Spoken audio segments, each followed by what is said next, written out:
In fact, I'm going to save again.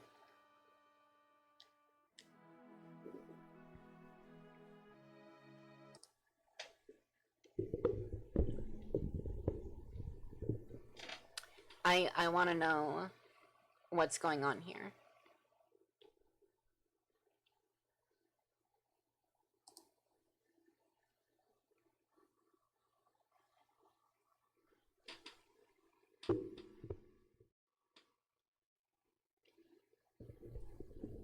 Well, no. How am I splitting hairs? You've like it's important. We have to look at this from an in-universe perspective. Okay.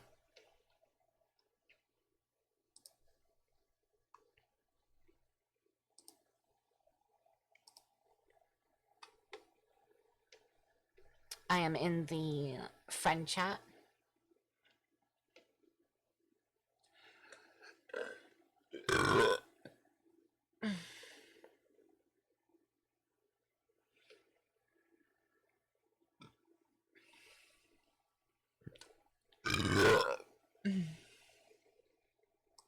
Hello? Hello. So aside from that, how's your day going before we get started? I'm a little bit hungry. And before we Oh, start go on have a this, salad. I can't. I can't. Salads are gross. Same reason I can't have water. Um, no. Before we get started on the actual discussion, I'm not Yeah. attacking you. I'm just trying to be educational here because this is, like I've said a couple of times already, this is actually my job. Yeah, no, I Um, get that. And like I'm not mad if I yeah, came off as mad no, or anything. I I didn't mean to. I know Like my it's a tone. curiosity thing at this point. I know my tone gets super intense when I get like into something. I like this is something that really annoys me about the Kingdom Hearts series and Nomura himself. A lot of the things that Nomura has said in interviews can't be canon because they directly contradict the things within the game lore. And heck, even the game lore contradicts itself sometimes, but it somehow gets ironed out through the fandom more normally. Which It's like, is why no, I it can work if discussed you do it this way. yeah, which is why I discussed earlier that a lot of the games themselves are in fact retcons of things that happen earlier. Oh A yeah, good just like Five Nights example, at Freddy's. a good example of this, Kingdom Hearts 1. We are told that there's that the Keyblade is incredibly rare, and we're also told that Sora is a Keyblade That is master. specifically the Kingdom Key. Like Yeah, that one has actually been very established that the Kingdom Key and the Dark Kingdom Key, which Mickey wields, are very specific and unique. okay. So, yes, the Kingdom Key and the Dark Kingdom Key are like Or what was that Kingdom Key or Key of Darkness? Was that it? The Mickey's one? I know it has a specific name, but it's basically so just like Dark Kingdom Key. so Dark Kingdom Key of Darkness, Kingdom Key D. Um Yeah, those two Mickey's got the D. those two are one of a kind. Technically the Oathkeeper should also be one of a kind because it was created by Kyrie, but Roxas was Yes, able and to Oblivion. replicate it. Oblivion is actually Riku as well. Yes, but somehow Roxas was able to duplicate both of those weapons and the Kingdom Key, and Shion gets one. Yeah, those, as I understand, all have to do because of them being Sora.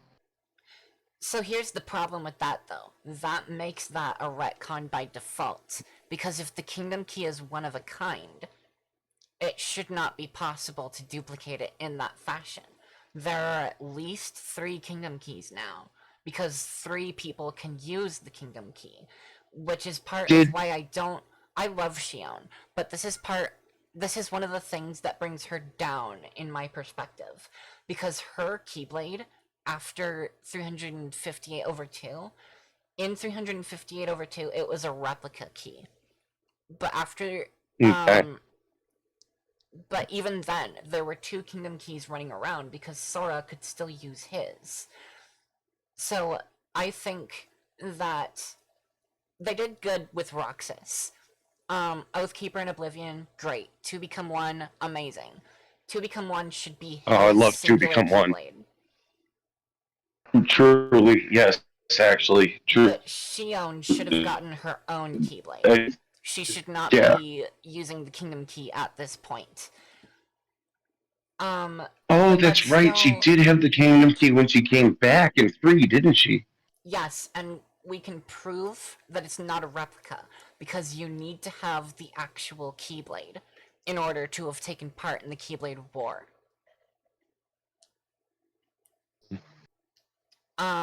If it was a replica, literally Well, anybody an could have used a actual replica. Keyblade.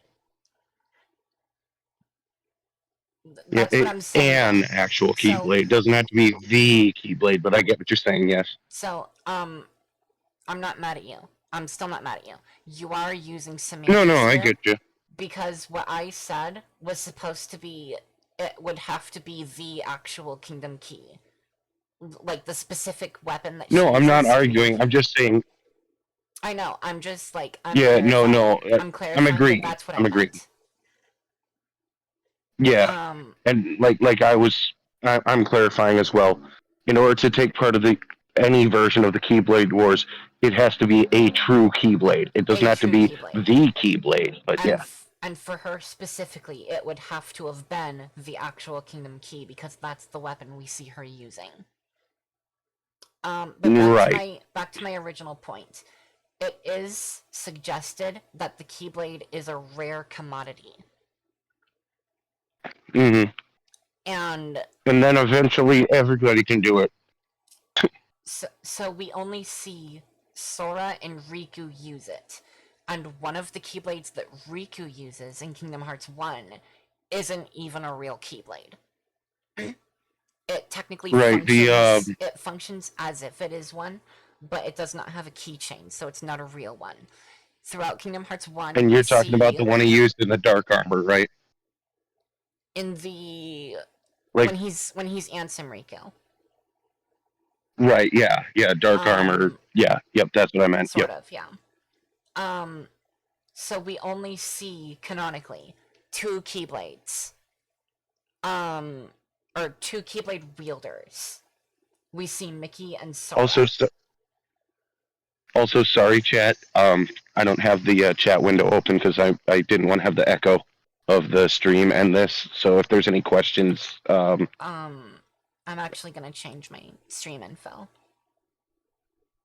okay. But yeah, if they have any questions or points to make, could you bring them up if you see them? Because I agree. You are probably like 6 tiers above me in Kingdom Hearts knowledge, but when it comes to most people, I'm no expert, but I'd say I'm a veteran. mm, um, but then in Kingdom Hearts 2, we're gonna skip like the, you know, quote unquote filler, even though they're super relevant. But in Kingdom Hearts 2, we know all of a sudden that Roxas can use one, which makes sense. He's the nobody of somebody who can use a Keyblade. Mhm. Riku can use And one. Xion, as the replica, can Well, channel into it, kind of thing. Shion's not in Kingdom Hearts 2. Oh, two. Sorry. So we're skipping that. Until we get to Kingdom Hearts 3, which I will be talking about momentarily. Kingdom Hearts 2. Oh, I Sora am can use down for one. this chat. Sora can use one. Fine. He was using one the entire first game. I'm one of the people who thinks that he should have permanently lost the Keyblade after Riku took it from him in Kingdom Hearts 1. It would have been a much better message, but, you know, whatever the And if fuck. they had like Keyblades of Heart back then, that would have been perfect. He realizes like the true himself can produce one and fight the Kingdom Key. Mm-hmm. Riku wielding the Kingdom Key at that point. Yeah. I think that would have been amazing, and it would have like forgiven what they did with Kingdom Keys of Heart later.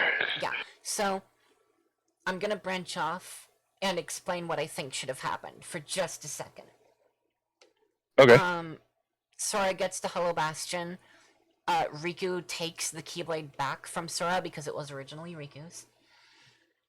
Yeah. Donald and Goofy leave. Beast joins the party. Sora has his wooden sword until we get to that first Riku fight. Beast leaves the party I think it would have and been hilarious if you fought him with the wooden sword. Gear. We discussed this the other day. Sorry, it would have been funny, and I had that thought. My bad. So At Beast least leaves the they could, party. maybe they could have phased one it with that sword. Gear. Please. Shutting up, shutting up. I'm gonna bite my own lip here. Just shut up. So Beast leaves the party. Sora gets in there, confronts Riku. My friends are my power. Instead of getting the Keyblade back, Riku loses it again, and the Kingdom Key is permanently replaced by the Dream Sword. Oh, I like that actually. Because we never see the Dream Sword. Like, you can make a case that it's the ultimate weapon, but we never see the Dream Sword again. But we do see the Dream Rod and Dream Shield, because those can be synthesized as, or maybe not synthesized. I think you actually, in Kingdom Hearts 1, you get them as a reward. Right, right. They're synthesized after one. Yeah, you get them as a reward in the Olympus Coliseum. But they do make an appearance again, but we never see the Dream Sword again. Except in That's a good point. I never thought of that. like, even in Kingdom Hearts 2, we don't see it again. And it does make a cameo as one of Sora's weapons in 358, but he's not a canon character in that game. You can't, like, he's not canonically playable. I don't think I ever got everything in 358. I was unable to get Sora and Mickey. I couldn't, to this day, I can't figure out what I did wrong, but I think the Dream Sword should have been the replacement Kingdom Key for the rest of the game. And then Riku just shouldn't have had a Keyblade for the rest of the game. Or maybe once he rejected Ansem, maybe he could have had the what's it, Soul Eater? Is that the name? It's Soul Eater isn't a Keyblade. It's just a regular generic Darkness Sword. Yeah, but I mean, it's like it's his weapon until he reaches a point in his own story he can manifest a Keyblade. Yeah, until just after the end of 358 over 2. I do think he technically has the Way to Dawn during those events, but refuses to use it because he doesn't think he's worthy of it. Yeah, he doesn't accept himself yet. That is very much his character. Yep. But after he reverts back to Ansem, he starts using it for some reason, and I can't justify it just yet.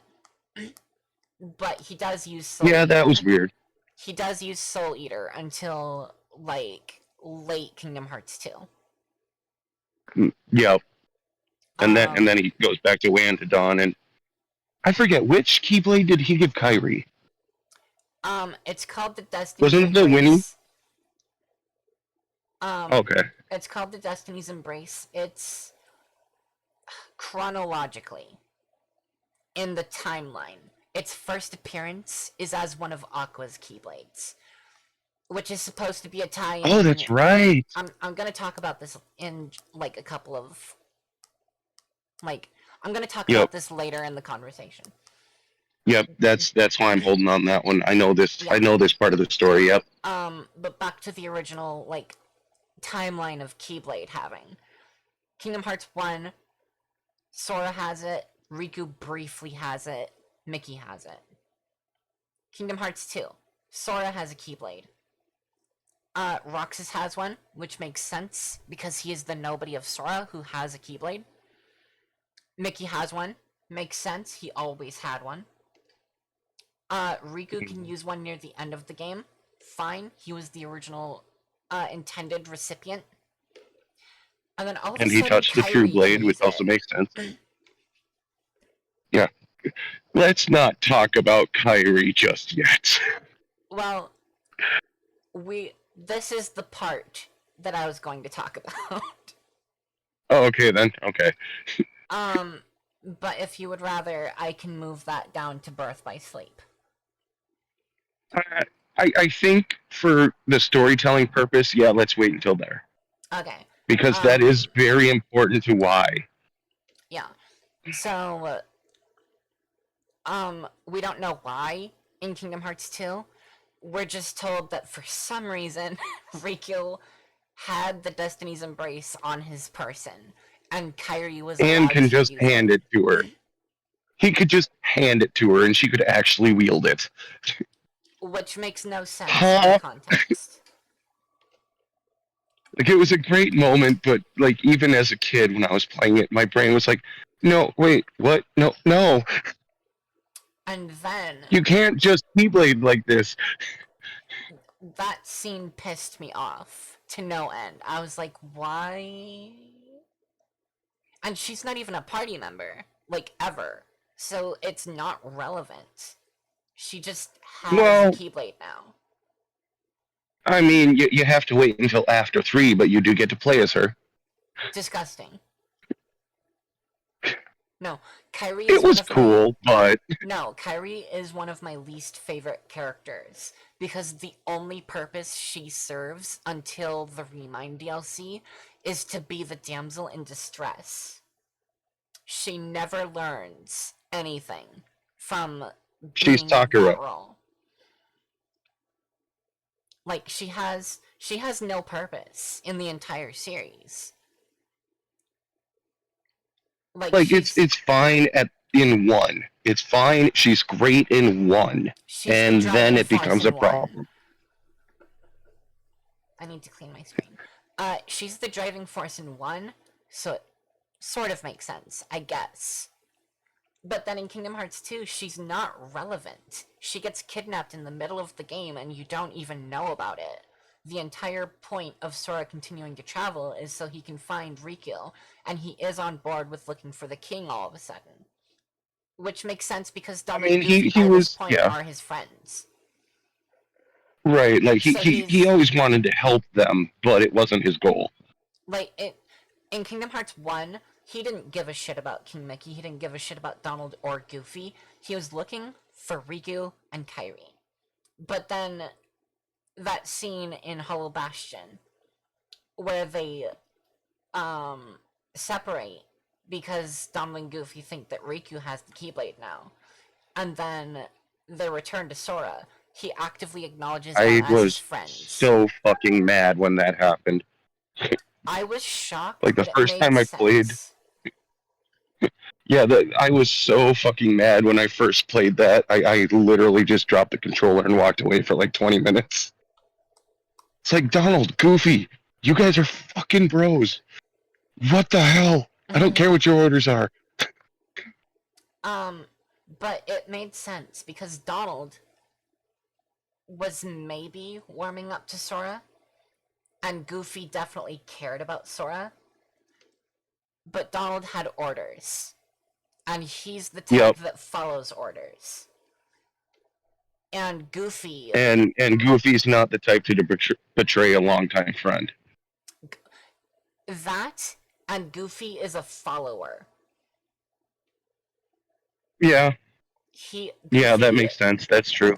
Goofy had been shown to just go along with whatever Donald wants him to do because he does trust Donald implicitly and To be explicitly. fair, I think a lot of that has to do with he recognizes he's the idiot. He he he does recognize he's not as smart as Donald or Mickey or maybe even Sora sometimes. I don't know. Sora pushes that line sometimes. It took him so long to figure out that it wasn't Ansem, it was Riku, even when it was handed to him. And then suddenly, like, oh my god, it's fucking Riku. Oh, I knew it was you. It's like, no, you fucking didn't.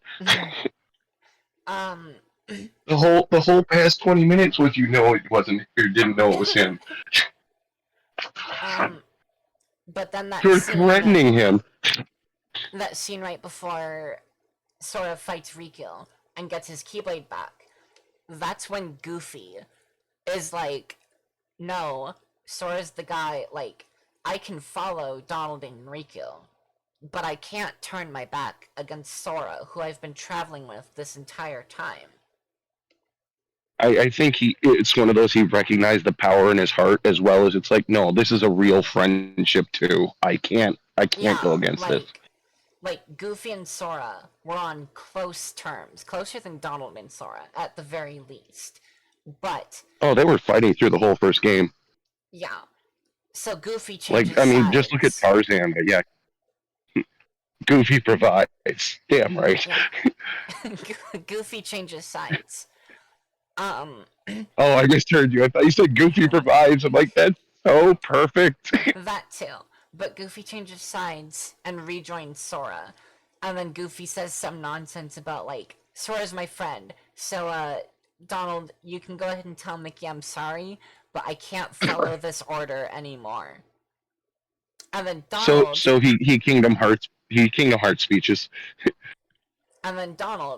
who was explicitly following orders, is like, well, Goofy's my friend, and I'm used to following Sora around at this point.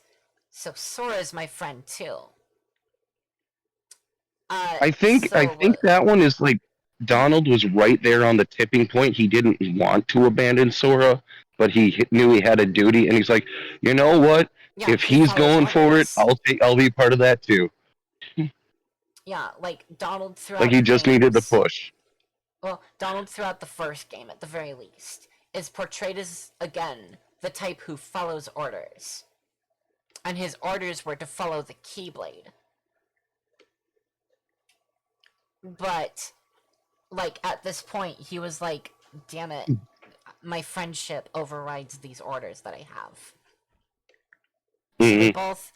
That's when they become Sora's friend. And it's at this point that Sora realizes my goal isn't to find Riku and Kairi right now.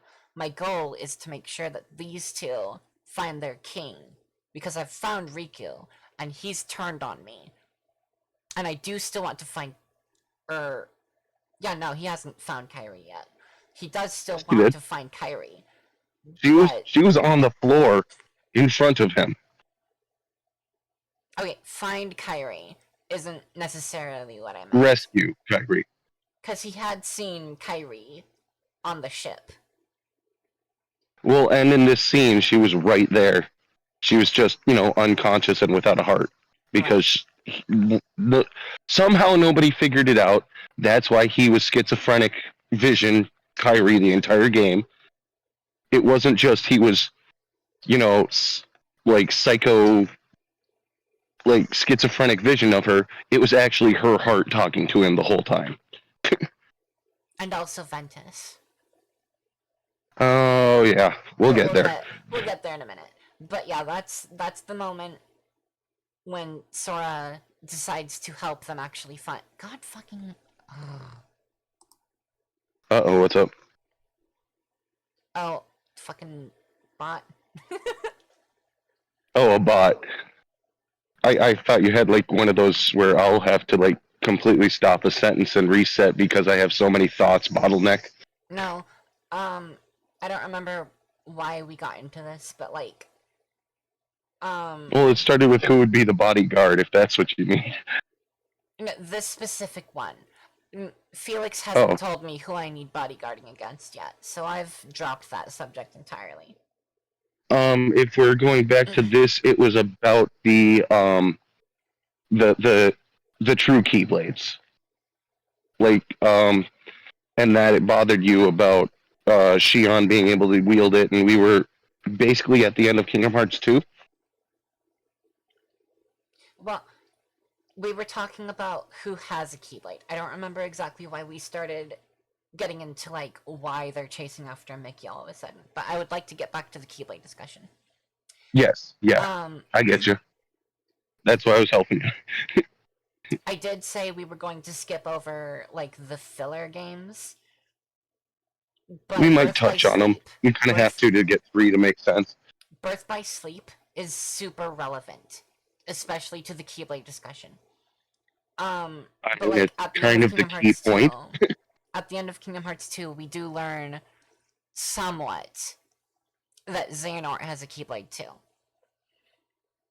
Yes. But we don't know why. Or we don't know why Heartless Ansem and Xemnas have Keyblades. And then we get into the final mix and we learn that there is a Keyblade armor. I think it was Aqua. Sorry, my brain flipped out. Which Xehanort is this one? This Xehanort. is like Vaguely Xehanort. okay, like the long-haired one. No, vague Xehanort. All of it. Everyone.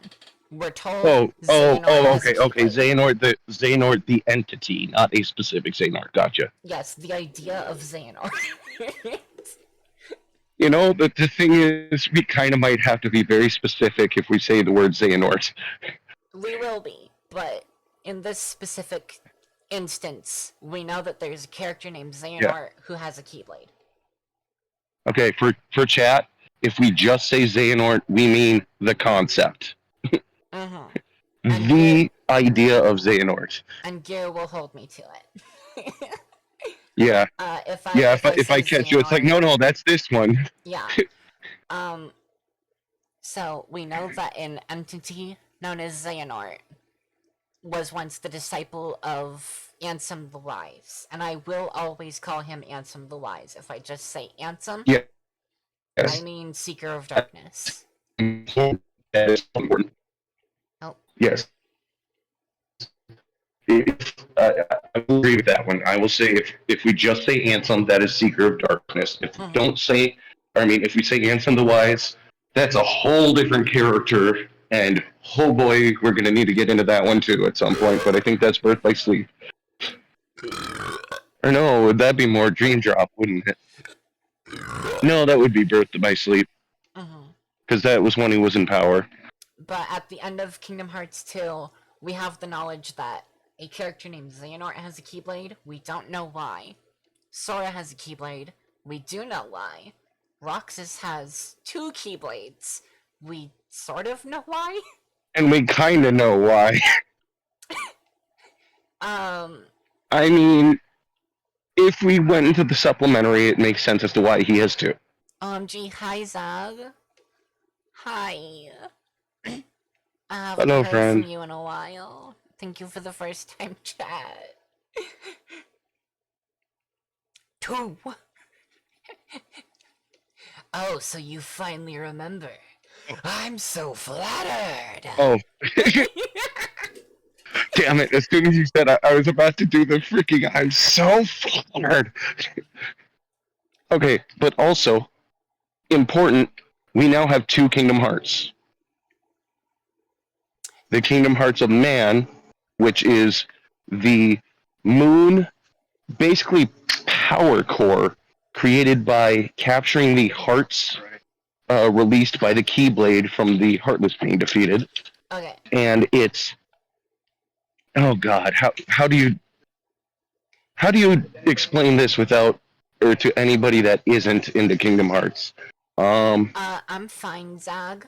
I was playing Final Fantasy, but then I got started on... I'm actually gonna close out my Final Fantasy to save on resources. I was playing Final Fantasy, but then we got started on the canonicity of the Kingdom Hearts series to the Final Fantasy universe.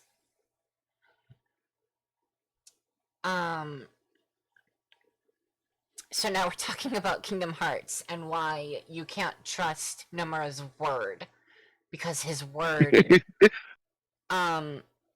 it's like trying to trust Toriyama with Dragon Ball. Dude literally wrote by the seat of his pants and has admitted that publicly. Like, this is a vague lesson in why the things that the creator of the series is law until it's not. Because sometimes the creator will forget what their series has explicitly said. Yeah. And sometimes they can retcon things in with wiggle room, but sometimes they Nomura it. The only Kingdom Hearts games you played were 1 and 2 on Chain of Memories. Well, my channel is a pretty good place to learn because I'm starting a playthrough with my girlfriend Kay.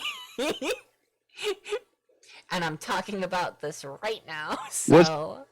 wasn't I supposed to be part of the voice chats during those games? Were you? Like I feel like we discussed that when you did the one-off before.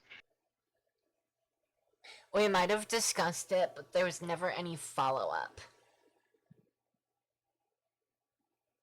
And I figured you were gonna call me. Okay. I can add you if you want to be, but Yeah. Have I missed much? How far are you?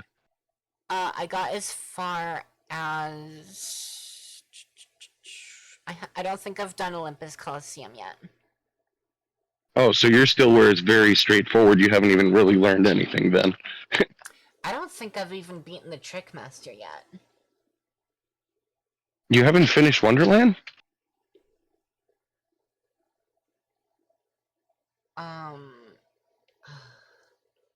I know I was able to do it relatively quickly in the special stream because I wasn't talking so much. I get you. Or like I wasn't trying to show people things. I was playing it because I wanted to do something. Yeah, you wanted to play it, and you kind of just wanted to see how far you could get. I do remember that. It was mostly background noise. I know it's rare for me to be this one, to be the talk police, but we should probably get back on point. Yeah, but Gare, if you do actually want to join, just like message me after the stream. Yeah, I mean, I'd love to. I don't know if it'll necessarily work out with work schedule and stuff, but if I'm available, I will absolutely jump in and like, yeah, what's up? I want the person who I'm doing this with, the person or people, to be consistently available for it. I get you. I mean, and I'm pretty sure. So much is the life of the working parent, right? I'm pretty sure when you and I talked about it, you said you weren't going to be available consistently. So I had to find Kay. I could understand that's why you wouldn't want me in. Yeah. I get that. Don't worry. I'm not upset even when I was pretending I was. It was just one of those like, oh man. If we did talk about it, that's probably the reason I didn't end up inviting you. That's cool. But again, I think we should probably get back on point before we go on another tangent. So yeah, Kingdom Hearts 2. We have the knowledge that Sora can use one, which is fine. We have the knowledge that Mickey can use one. Great. Which Riku, central. You're breaking up. Oh, sorry, I'm walking through a tunnel. Give me a second. Can you hear me now? Yep. Glad Frost mentioned the Okay, cool. And I'd be down to join if you're fine with a couple with zero knowledge being on.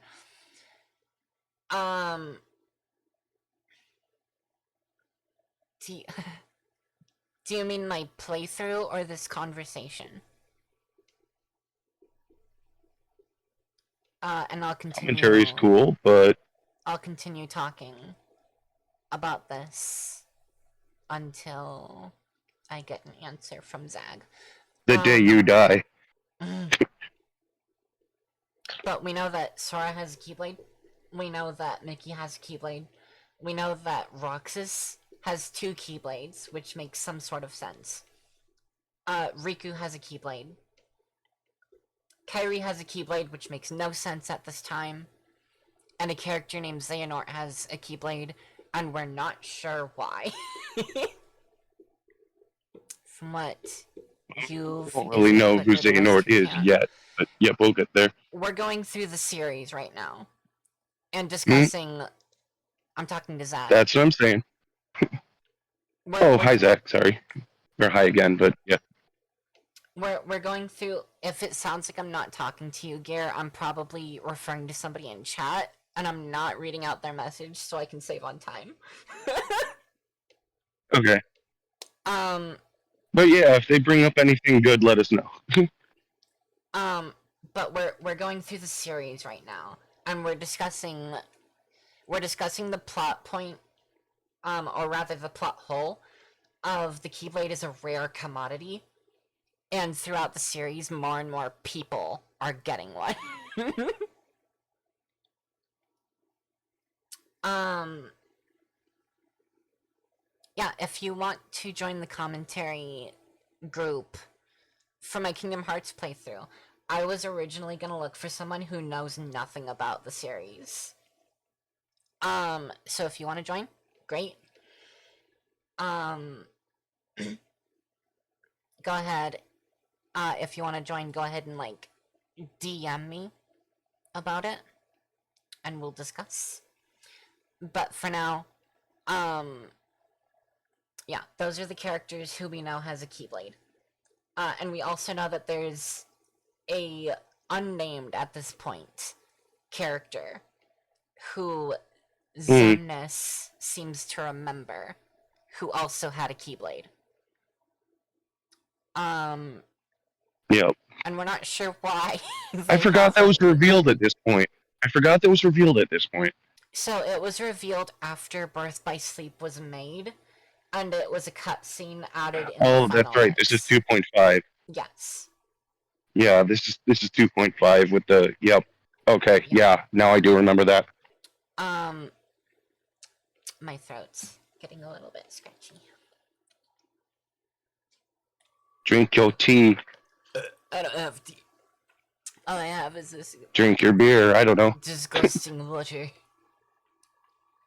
All right, so Birth by Sleep, because that's the next one, right? If I remember my order correctly. That's the one we're going to right now. Because now, all of a sudden, there are 5 new characters who have a Keyblade. Keyblades of Heart. Let's specify that this is not the Keyblade at this point.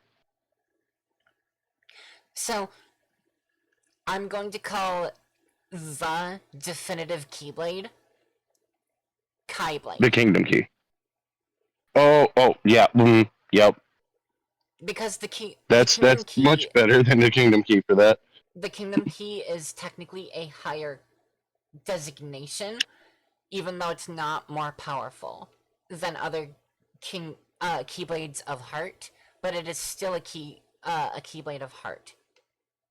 And also, I do want to put in, you say Kaiblade. That's one pronunciation of the letter. For anybody that's key, unaware, it's the same. Yes, key. It's the Greek letter key that looks kind of like a squiggly X. I will be calling it the Kaiblade to better differentiate. Yes, that's fair. That is a pronunciation. Because, yep, that's what I was about to say. That's another one. But in the game, they will call it the Keyblade, and it will always have the Greek letter key to show it's not a Keyblade, which looks like a fucking key. Unless you're Xehanort, in which case you will call it Keyblade. I love the Keyblade. I can't Leonard Nimoy. That wasn't even close. I'm sorry, Leonard. I failed you. R.I.P. Leonard. No. Fuck you. No. So. But yes, he was played by Leonard Nimoy. All hail the king. Yeah, until the Remind DLC when they completely redubbed his voice for Kingdom Hearts 3. Well, they had to redub him because Leonard Nimoy died. Yeah, but they completely that's not the fucking point. Oh, I know what you're talking about, yeah. So, Birth by Sleep, we suddenly have 5 more Keyblade wielders. We've got Master Ericus, who we discovered dies. We've got a character named Ventus, who looks shockingly like Roxas. We've got disturbingly like Roxas. We've got Terra, who somehow resembles Apprentice Xehanort, or Zemnis. And we can Aqua. Also call him Anakin Skywalker. And we've got Aqua. Best girl. Best girl indeed. And finally, we've got a character whose name is Xehanort, which is Master Xehanort. strange. Which is very strange, because we have Terra, who looks like Xehanort. Let's make sure to establish this one as Master Xehanort. I'm just saying his name Because is Xehanort. there's no, well, remember we said Xehanort is the we're- entity. We're going to call him Master Xehanort, or Old Man Xehanort. But I'm, like, my sentence is just to acknowledge His that name is Xehanort, yes. So out of nowhere, we've got 5 more Keyblade wielders. And again, the Keyblade is supposed to be super rare. But whatever. We found 2 masters. And we found 3 of what we can only imagine are the only non-master Keyblade wielders who exist. So right now, we have 5 Keyblade wielders, who as far as we know, are the only people who have a Keyblade. For about 20 minutes. And then later we discover Mickey, and I think early on we actually discover Yen Sid. Yep, Yen Sid was once, and Yes. for those that don't know the name, Yen Sid is the sorcerer from the old Fantasia like video. You've probably seen it with Mickey like waking up the brooms and screwing everything up with magic because he didn't listen to the master. That's that guy. He used to be a Keyblade master, but retired for some reason, just to study deeper arcana or something like that. I don't remember the exact story. So I do believe that we can essentially guess, for the most part, accurately guess, that Yen Sid didn't just bequeath his Keyblade, he gave the entire thing to Mickey. Yeah, he gave Mickey his power. Which is different from that does simply sound familiar. bequeathing.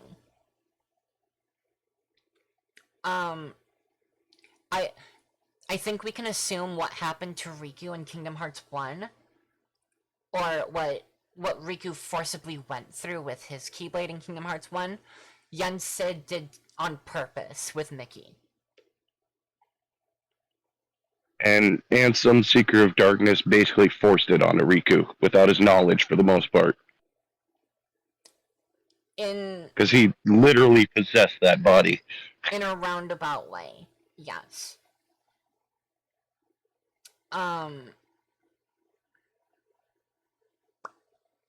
Let's see. But yeah, we've got Yen Sid, who we already knew. Used to be a Keyblade wielder, but he technically doesn't count anymore. And then we've got the But 2 don't masters. discount his power. He is still a master arcane wizard. Don't underestimate my power. Yeah, except unlike Anakin, he can back that claim up. Yen Sid is OP, even without, like, we see him again in Kingdom Hearts 3, small tangent, and he is super OP, but back to Birth by Sleep. Yep. Imagine him with a Keyblade. Goddamn. Sorry. Back to point. So we've got a Farmer Master, we've got what we can assume are the only other 2 masters, and then we have what we can only assume are the only 3 Keyblade wielders who aren't masters. So that's... And Mickey. We're not there yet, Gear. Okay, we're still back at landed departure, my bad. We're talking about the opening. We've discovered, all of a sudden, that there are 5, maybe 6 more Keyblade wielders. Because we don't know, at this point, that Yen Sid has bequeathed and completely forfeit his power. Yep. Though that does bring up the question, if a Keyblade, if maybe, let's assume, Riku, for instance, were to fall in battle and Yen Sid was present, Could he pick up Riku's Keyblade? If Riku gave it to him, that's actually established in Birth by Sleep. That's we'll get there when we get to the Destiny Island part. We'll get there.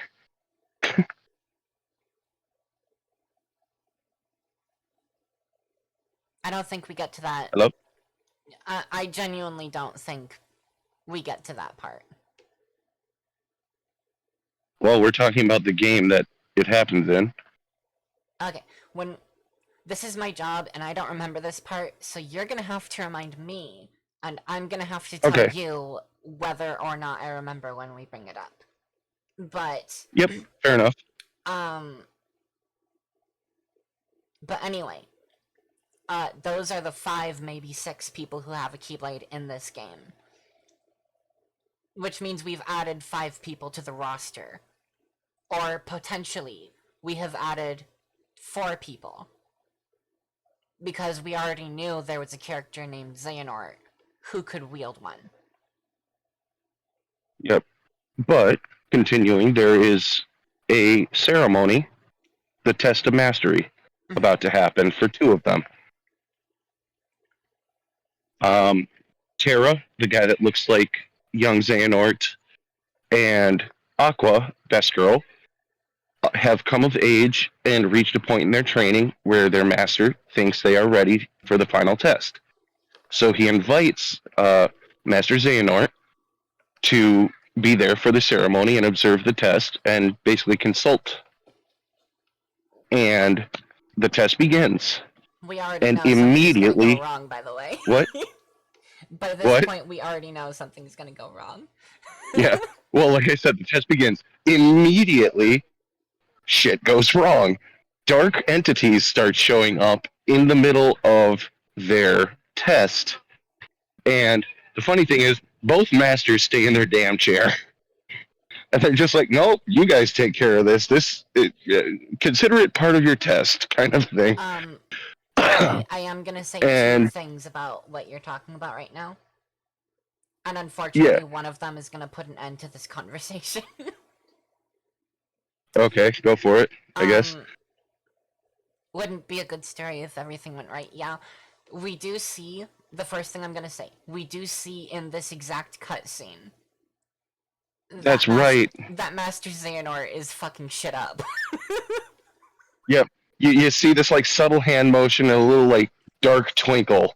And suddenly the things that were just supposed to be like, oh, this, test yourself against these little light orbs, they suddenly turn into shadow, kind of thing. This is the first time we see him pull the arthritis card.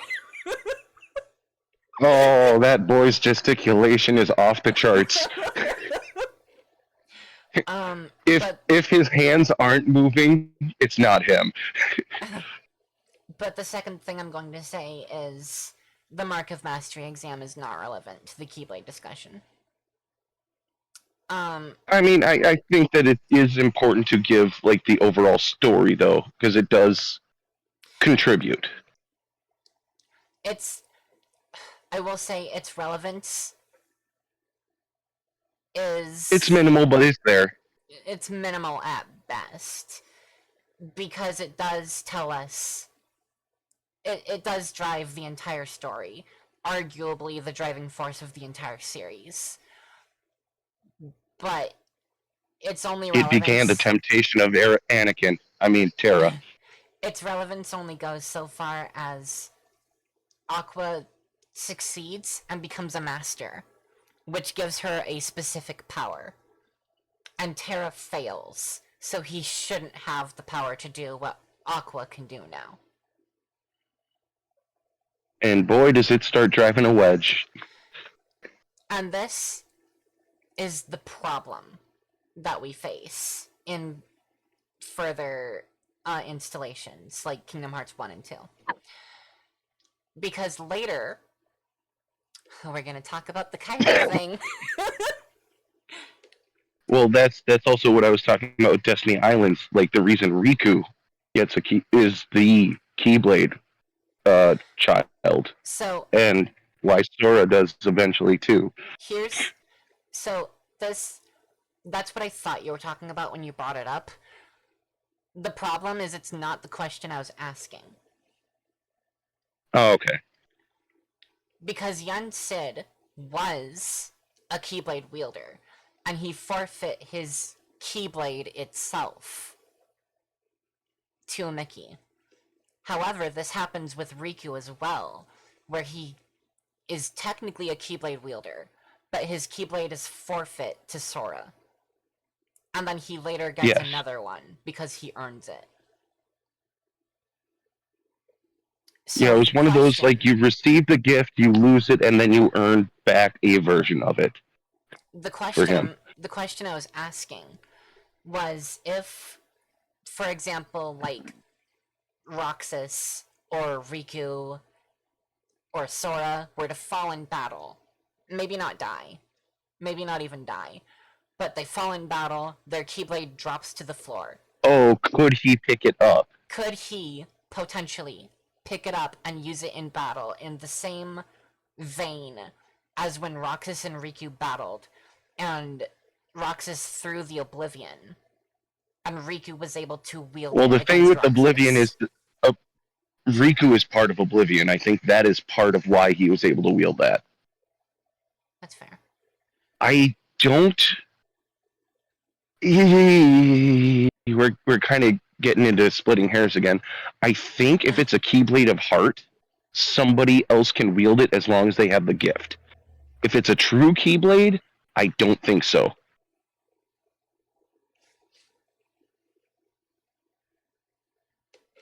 Like if, say, Aqua dropped hers and Yen Sid picked it up, I think he could wield it because hers is not like the Kingdom Key or like the ones that choose their master.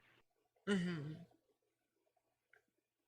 If like that's just them literally manifesting their soul as a weapon, so it's kind of just a physical piece of their soul, as at least as far as I understand it. Like the way it was explained, like everything in Kingdom Hearts, convoluted as hell, but that's what I picked up from it.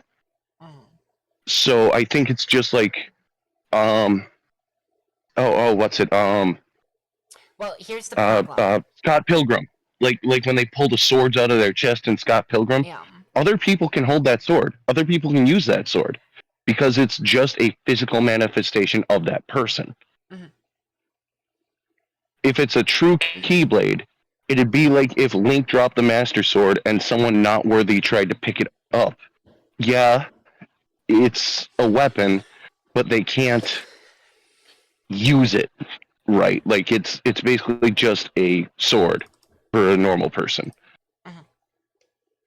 But I do believe like Yen Sid, because he has the gift, could in theory use a Keyblade of Heart. We have no examples of this, so we're just speculating. But that's what I So think would happen in that situation. we do have one example of a character picking up what you're describing as a Keyblade of Heart without being chosen by it. Is Because that Lee? No, that wasn't Lee. that's what happens to Mickey. That's right. So I forgot about that scene. just because it is like a unique Keyblade that literally nobody else could wield, that Yeah, doesn't nobody can even manifest it.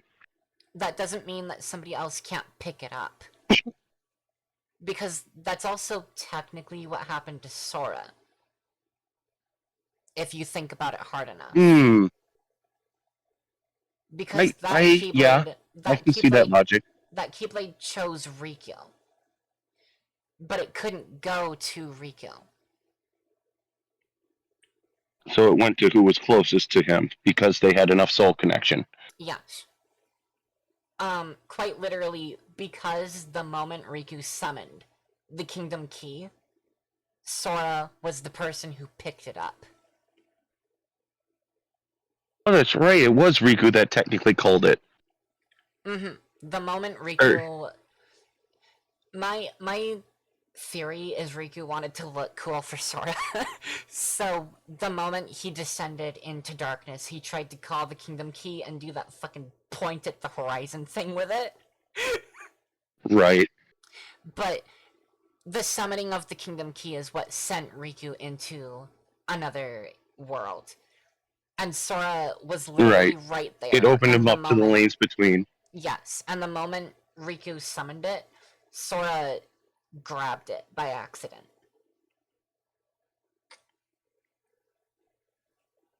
Yeah. I just finished Kingdom Hearts 1 and I forgot about that Mm-hmm. point. And the thing about the Like Keyblades of I Heart, literally started replaying it because you were playing it the other week. I'm like, yeah, I got to get back into this. the thing about the Keyblades of Heart and the one true Keyblade or Keyblade is that they can be picked up, or Anybody can use the Kai Blade. like literally anybody could pick up those weapons, but the Keyblade specifically became attached to Sora because of his purity of heart. Yeah, God, how terrifying is that thought? Anybody can use the Kai Blade. Imagine Maleficent getting her hands on that.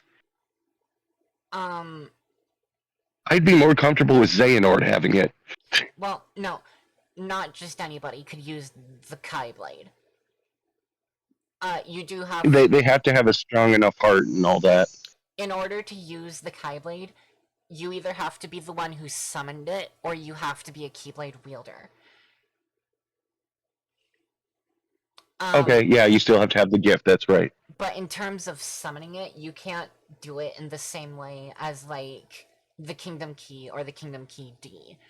You have to meet certain conditions. Very specific ones. And I am going to stand by the fact that those conditions were not met in Kingdom Hearts 3, because the Keyblade War was not completed, because 7 No. Lights did not fight 13 Darknesses. It's wishy-washy, but yeah, I agree with you. I am on your side of it, but I could see the other argument. There is one specific thing that would discredit what I'm saying right now. Okay. But it is so specific and, like, so far-fetched in the idea of what it is that I do not Are we take talking it as about fact. the are we talking about the fact that they were replicants? No. Okay, because that's usually the first one I'll think of. I'll get to it when we come to the topic of the second summoning. Okay. Um. Okay, so after the Key of Mastery. After the Mark of Mastery, Terra does Mark of not. Mastery, thank you. Yes, Terra does not successfully become a master. Does not gain the power to bequeath the Keyblade, which technically means I probably need to fix my hat. That's right. Which technically means Riku should not. She didn't have get it been from able. Ericus. Correct. We don't necessarily know if he got the power from Xehanort. Xehanort just tells him that he is a master because he wants him to be one. But we don't know if I do wonder if it has to do with just the word of someone considered a master. Like maybe there's got to be more to it, but I wonder if because of the fact he's using like darkness to manipulate it, I wonder if he twists the rules or something. Like so, there's we're going to assume that Xehanort did give him the power of bequeathing, but it is not technically canon. Yeah, it again, like so much falls into that wishy-washy category. Like, I'm running on the assumption that you have to succeed in the Mark of Mastery, because Sora isn't a master either. Even though, like, Yen Sid could have technically just said, hey, you're a master now. Yeah, but Yen Sid's old school. He's not going to just go, you can do Well, it. He's like, no, you gotta fucking prove it. I'm Which, how did he not? But I'm going. Yensid is quote unquote old school, but he still teaches Riku, who is at that point a user a and master, practitioner. No, a user and or he practitioner. becomes one. A user and practitioner of the power of darkness. Which, using old school rules, Riku should never have been able to become a master. I think he recognizes the like Grey Jedi logic there because he uses the darkness for the light, like purely, truly, not just like, hey, I can fight for the light and use darkness. No, he's been to the darkness. He knows the darkness. He understands that its power can be light. But that's the problem here. Because, like, by that logic, that's the difference of the word of the law and the spirit of the law. Mm-hmm. I get you. In what you're talking about, that would require Yensid to be using the spirit of the law.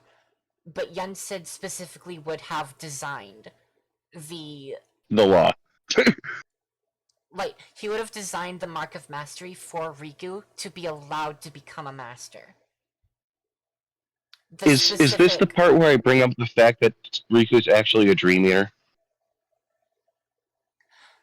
No, because it's not technically the truth. Like he well, yeah, he plays the role of a dream Can eater. I finish my thought? Yes, sorry. So, in order for Riku, no, sorry. If Yensid was old school, Riku would have not been allowed to take the Mark of Mastery because he felt darkness and is actively a member of that group. However, if we take the word of the law versus the spirit of the word of the law says that Yensid took an exception for Riku's dark art and wrote the Mark of Mastery so that Riku could still take it and become a master. The word of the law in that particular Mark of Mastery was you need to be able to soothe, I'm going to use that word, these waking worlds That's a that good I have choice of wording. created. Um, That's actually a really good choice of wording. you need to be able to soothe the waking worlds in the dreamscape. And this is why I'm saying Riku's not a dream eater, because his form is that of a dream eater. But the nightmares and the other ones that I can't remember, they're not real enemies. They're created for that Mark of Mastery. Oh, those ones. Okay. Yes, he's not Yeah, they're technically not unversed. he's not technically a dream eater. His sleep his form in the waking worlds is that of a dream eater, but he is not one himself. Yeah. We get our first little bit of proof that something is wrong when the first world that they are on is Destiny Islands, and it's the dream of them leaving. But that's not the part where we realize something's wrong. We realize something's wrong when Ursula shows up. She's not Right. supposed And to be there, and she remembers what happened between her and Sora. I picked up on that too, but I know it's my fault, but we jumped 4 games.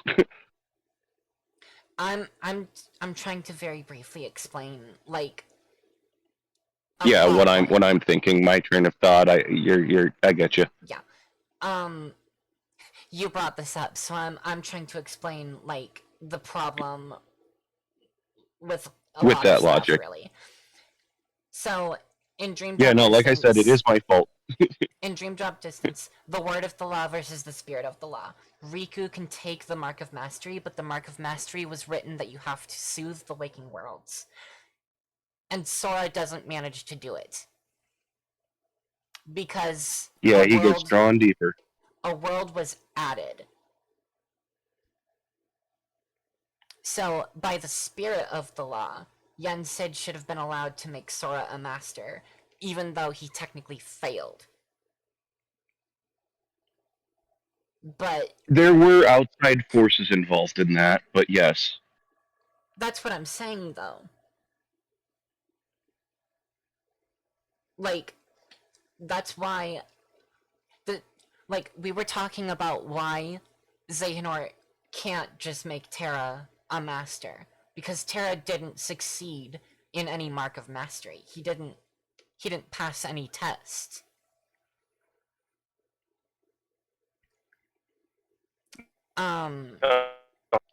And we're gonna get back to it in just a second. I'm going Runaway to dog. explain. Yeah. Lucky, Lucky, I'm going to explain Lucky, why it would have Lucky, worked. come here. Hey, hey, Lucky, Lucky. Hang on. Runaway dog. Give me a minute. Hey, come here, Lucky. Come here. I got you. I got you. I got you, bud.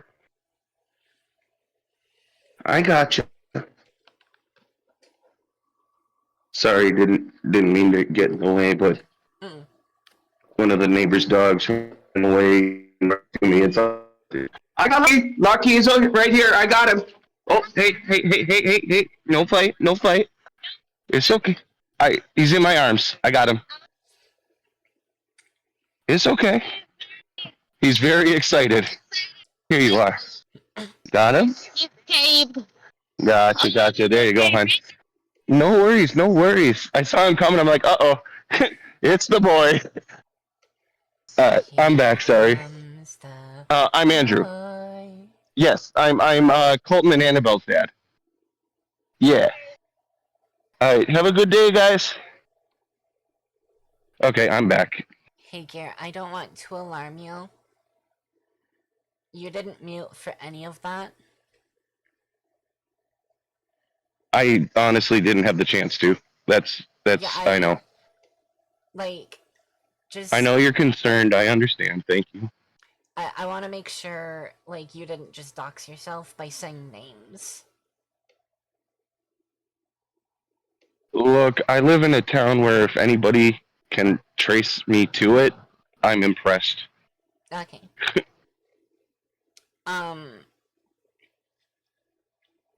But yeah, I'm going to explain the logistics of Xehanort's ability to just declare Terra a master. But the long and short of it is you need to succeed in a Mark of Mastery. Otherwise, Yen Sid would have just made Sora a master. Regardless of his supposed failure in the eyes of the Mark of Mastery.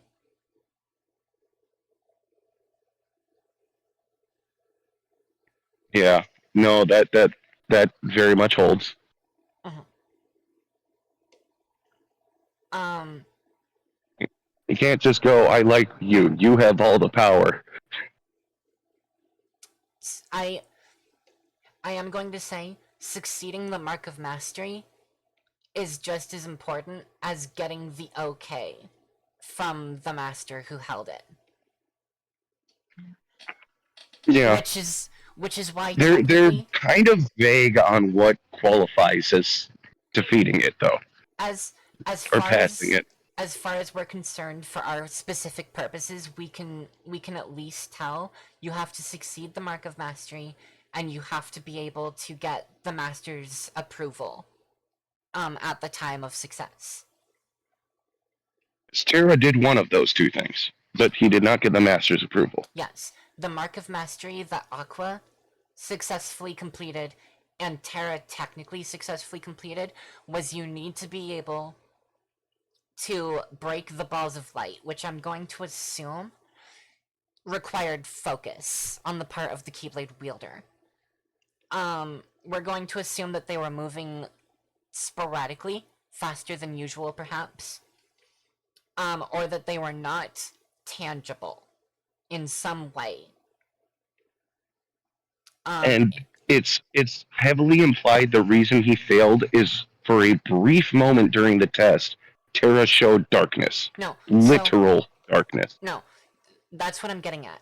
It is explicitly implied that he fails the Mark of Mastery not because the Mark of Mastery itself was a failure in his case, but because Ericus did not give him the okay at the end of it.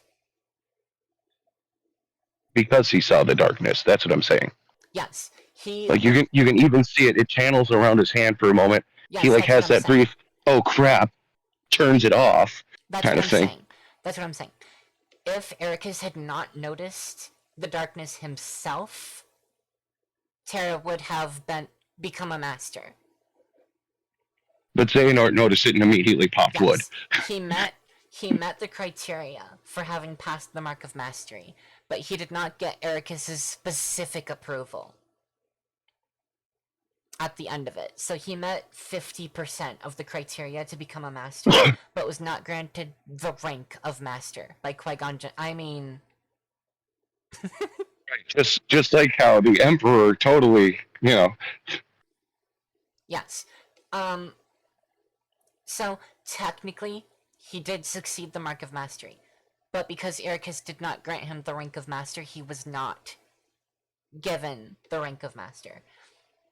On the which other I do hand, wonder if because of that, Xehanort being a master, giving him the okay later, I wonder if that's no, how we got no, around that. I'm going to explain this.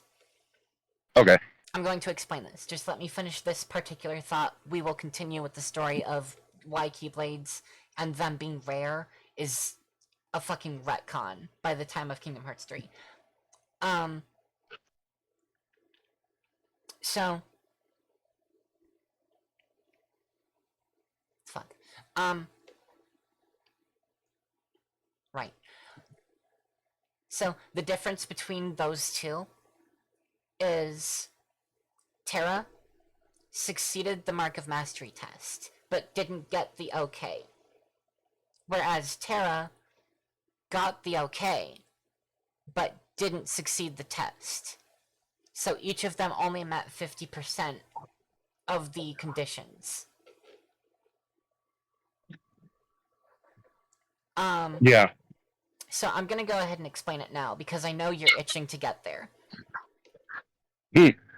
When Xehanort gave Terra the okay, we're not told that he did any Mark of Mastery at the time. But he set Braig up to fight Terra, so Terra could rescue him. That was his Mark of Mastery. Yeah. Because it was directly And oh boy, after he Bragg, got when we get into rescued. an actual lore, when we get to an actual lore discussion, oh boy, Bragg. Oh boy, Braig. We'll talk about him later when we get to Kingdom Hearts And I 3. called that twist, by the way. We'll talk about him when we get to Kingdom Hearts 3. But, that's my explanation at the very least. Terra Yeah, initially no, that makes failed. total sense. Terra initially failed to become a master because Ericus didn't give him the okay, even though he was able to complete his Mark of Mastery. But then later, Xehanort secretly held one in the form of fight Braig and rescue me.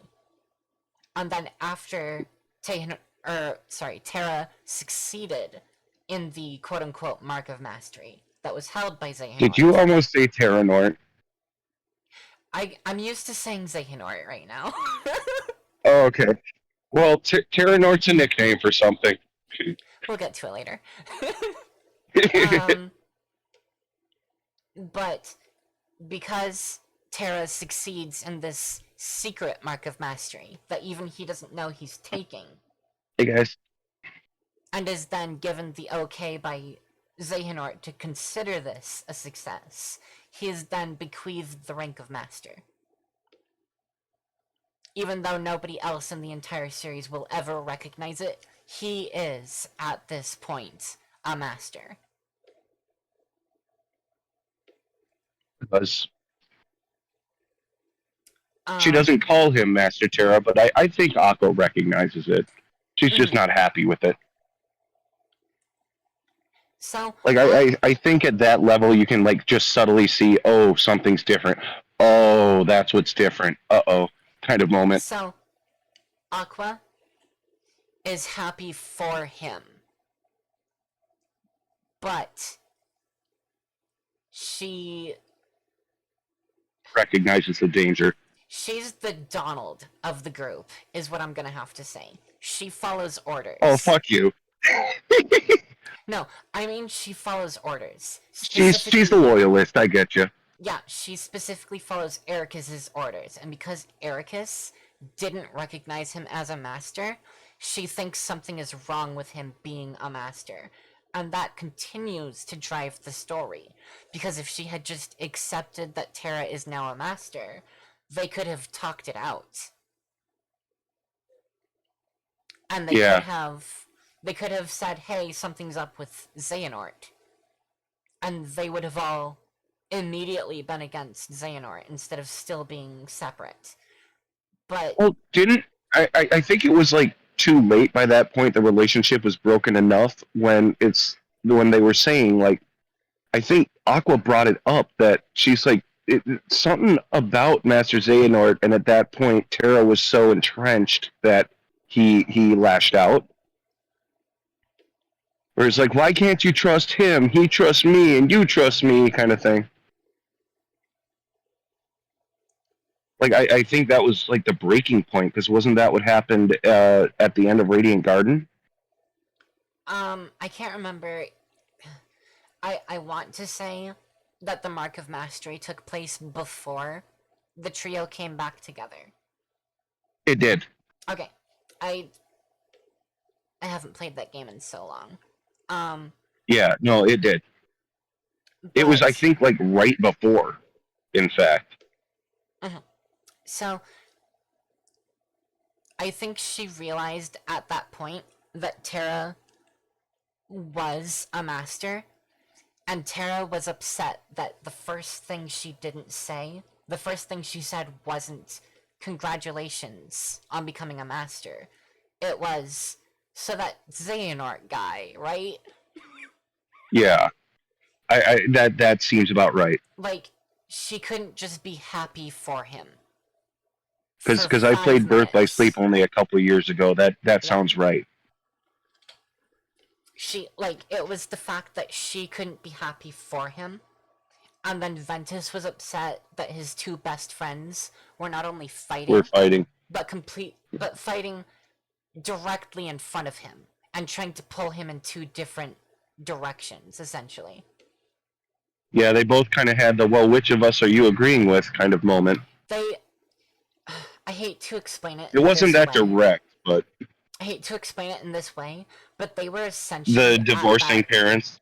they were essentially at that point his primary caregivers because he was technically Yep. under the care of Ericus, but Ericus is a narcissistic sociopath. Yep. So they were the I'm glad ones I'm who were not the getting only the one that sees attention. that. So that moment for Ventus was essentially mommy and daddy are fighting again. And this time it's going to be a breakup. Like it Yeah, literally watching the fight that's a divorce. correct. And this, I'm pretty sure Neverland is one of the last places you end up going. This is essentially what drove Terra into starting to be the bad guy in the stories. He fights Peter Pan, and then I think he fights Captain Hook. But he fights Pan first because he believes Captain Hook over Pan. Well, to be fair, he hadn't really met Pan until and then Peter But Pan was Peter Pan, which basically means douchebag. that's a little bit irrelevant because Captain Hook is actively a pirate. And there's no reason that Yeah, Terra should trust him. But he still goes and he's like, well, this guy who's clearly a pirate, like, stereotypical and everything, is telling me that I a mean, he kid. doesn't know the dynamic of the world. I'll give him that little lean. Well, you have to understand he doesn't question it. Like, Right. Yeah. this is a man Very good who point. can and does travel to different worlds. And the first thing he says is not, "Wait, are you a pirate?" It's, "Okay, you want me to fight this kid because you claim that he stole your shit." I mean, that's kind of Terra personified. That's what I'm saying. This is his Yeah. downward spiral, where he stops paying He attention. sees black and white, and well, whoever he runs into first is always right. I think is kind of the like mental barrier he has. Well, no. No, his downward spiral starts way earlier, actually. But, like, this Oh, it is when it starts at the beginning. this is when it starts to come to a head because nobody's believed him before, and he has consistently been choosing the villain. But like before, Yeah, you can claim it was yeah. accidental. Now, he has been told by an obvious pirate stereotype that a child is stealing from him. And instead of trying to talk to Peter Pan, like the prompt is beat the shit out of Peter Pan when you I start mean, that to be fight. fair, if I ran into Peter Pan, I'd probably try and kick his ass too. The dude's a He is a bitch, but child. that's a No, yeah. like Well, I'm no, I'm going he's a I'm gonna fae. say There's no two ways about that. He is absolutely a fae. I'm gonna say this again. If you've ever read the book, I'm gonna say this. This isn't. I No, know, I this know, I isn't the know. book. This is Disney Peter Pan, who is a child. He is a child who has essentially absorbed the essence of Neverland and become a fae, but he is still childlike in nature, and his origin is as a child. And That's still the Neverland, book, but yeah, it's I'm not explicitly disagreeing. it's explicitly stated multiple times in the movie and in the world that he was a child first. But that's getting besides the point, and I need to finish this thought. So, he talks to Captain Hook. Captain Hook tells him, "I have a problem with a child, and I need you to resolve it by fighting him." And Tara's first thought is not, "Why should I fight a child?" It is, "I'm gonna go and How fight the soon can I shit out fight of the this child? kid." Like, this is the first, I think this is the first time he doesn't join the villain's side as an accident. Yeah, it's you were saying downward spiral. This is a choice. He, like, up to this point, yeah, he maybe accidentally did the bidding of Maleficent by locking up Sleeping Beauty's heart. He maybe did the bidding of Hades by accident by fighting. I don't know if he fought Hercules, but he wasn't able to be convinced to join Yes, Hades. I But think he Hades did. I think tried. he did. I know he at least fought Zack. He fought Zack, yeah, Who, yeah, who I'm was on pretty sure Hercules' Hercules was in side. there. But he But goes. Zack was definitely on the right side because he tried to get Aqua to go out with him. um, but up until Neverland, he is being manipulated. But And now he's making choices. he makes a conscious choice. He is told there's a child that a grown ass man wants handled, and he says, "How many bruises am I allowed to give this kid?" Like, How close to breaking him do you want it? I'm not kidding. I think I think the prompt, the info prompt for the fight, literally says, "Put Peter Pan in his place." It does. It does. I remember having that what the fuck moment when I saw that. That one stands out in my mind. Like, yes, put Peter Pan in his place. So, I'm probably gonna have to cut this VOD into two separate videos so I can talk about this. Fair enough. Um, But back to the Keyblades. We keep doing this. I know a lot of it's my fault. I don't remember why we got into this tangent about how Terra started becoming a Because of terrible the person. mark of mastery, and then we fell into Terra's Yeah. fall at that point. Yeah, sorry. The point is, like, the mark of mastery is definitely like the absolute downward spiral of Terra. But it's also the downward spiral of Aqua in its own way. Anyway,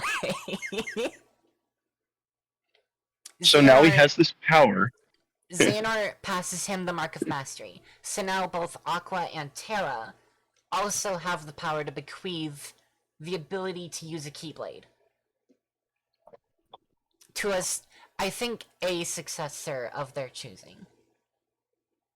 Yes, they have to specifically like choose it. Well, And here's the Kyrie, problem. I know what you're about to get into. Here's the problem.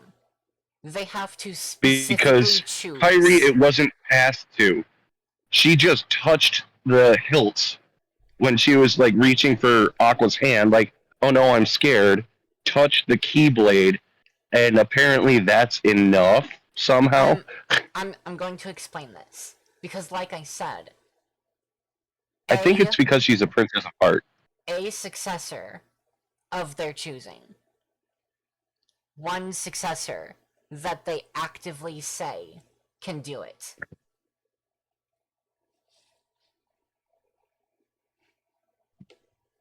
Yeah. Sorry, my tracking is being weird again.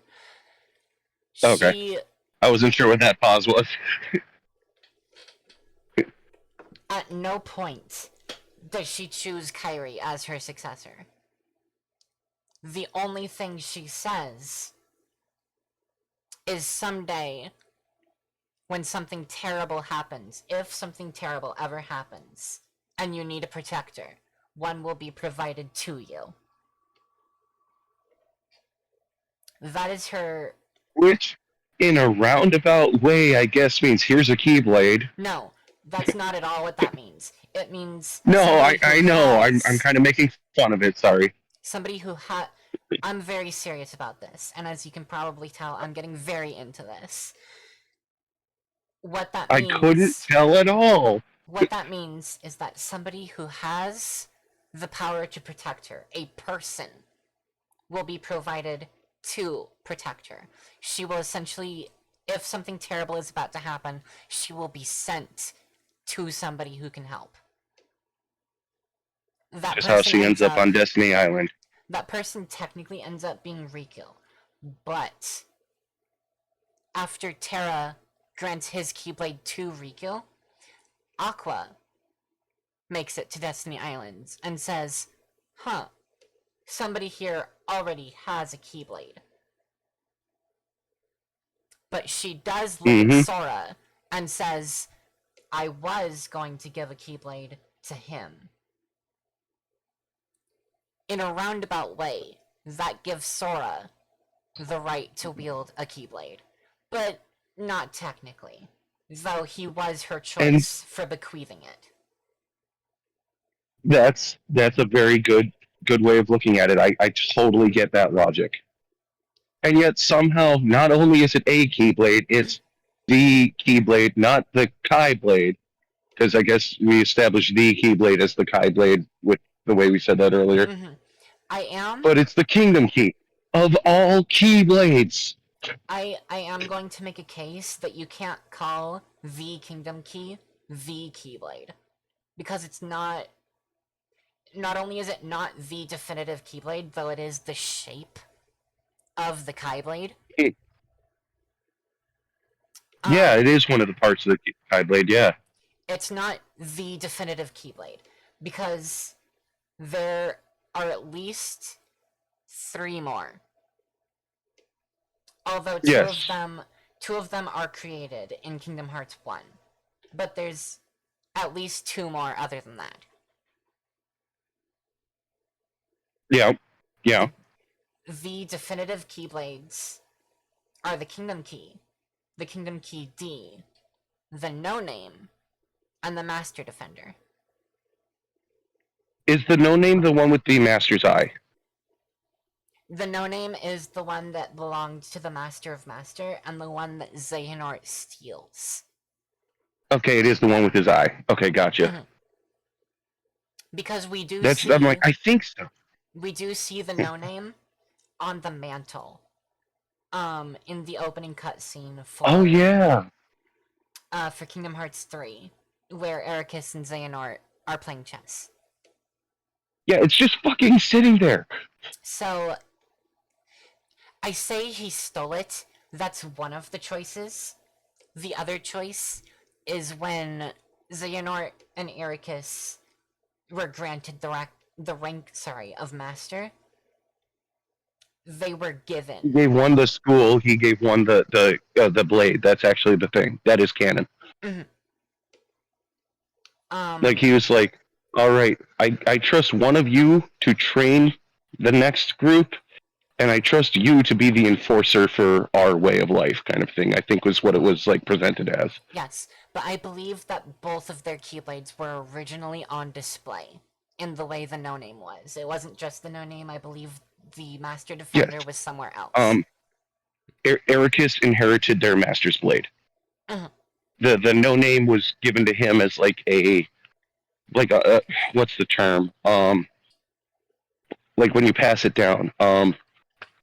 which is why the Master Defender is a physical object that Aqua and then Sora can both pick up. Right, they can both use it. That's right, I forgot about that. Even though Sora never does because Aqua takes it back immediately. Well, I mean, when you can have something that awesome, why wouldn't you? Um, but anyway, so those are the explaining factors for why Riku and Sora can use a Keyblade after Birth by Sleep. We also learn about Mickey in this installment, who has not yet acquired the Did Kingdom Key D. did he was he using the Star Seeker at that point, or is that only in Yes. 3? He was using the Star Okay, Seeker. He doesn't use the Star Seeker in Kingdom Hearts 3, which is another problem that I have with Kingdom Hearts 3. Not because necessarily that he gets. that's his Keyblade of Heart.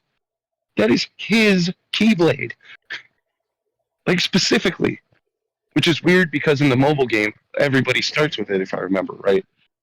I think so, but um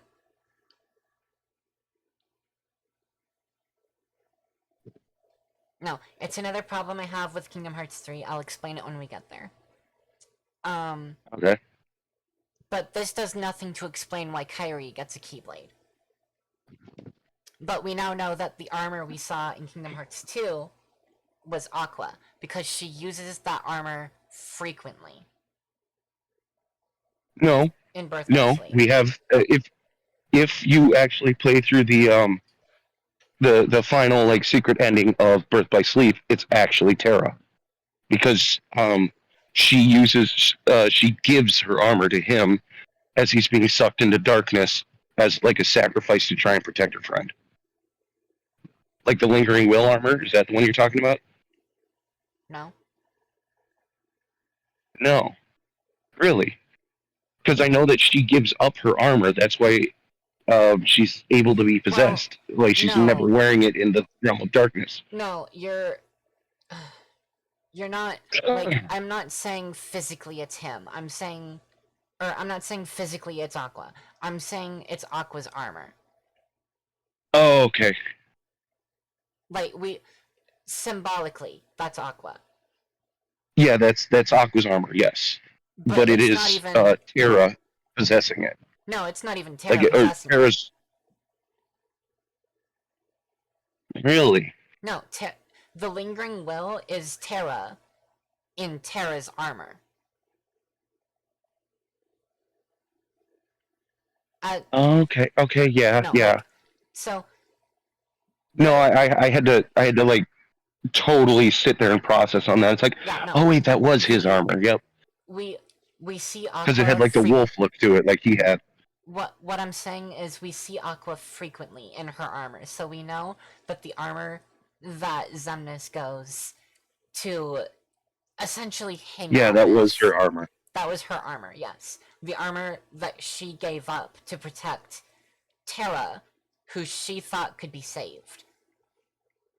but Terra, or his will at least, um, disconnected itself, which is why Aqua had to give up her armor for Terra Nort at the end of the game.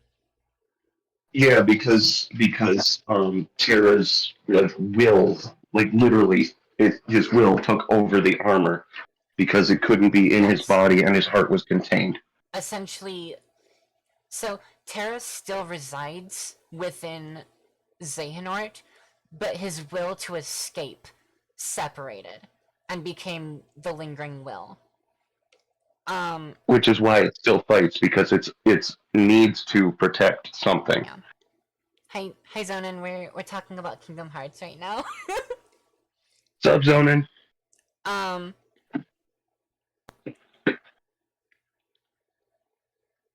but this does also bring up a very interesting point because this means that Terra, and I don't just mean Terra Nort, I mean Terra himself, is Oh, by the present. way, we didn't really cover what Terra North was. I'll talk about it in At a the end of second. Birth. Okay. I'll talk about it in a second when I'm not literally in the middle of a thought, Gear. Okay. Sorry. So, but this does bring up the interesting point. Terra is actively present in Kingdom Hearts 1 at the very least, and also Chain of Memories. I Yes.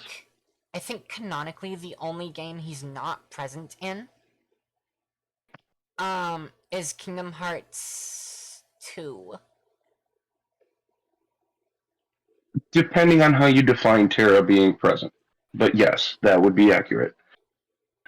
There's a case to be made that the Lingering Will in Kingdom Hearts 2 isn't canon, but technically, if we consider that canon, he's present in just about every game. Yes. Because That's kind of what I was saying, because I'm like, it could go either way with the lingering will. because when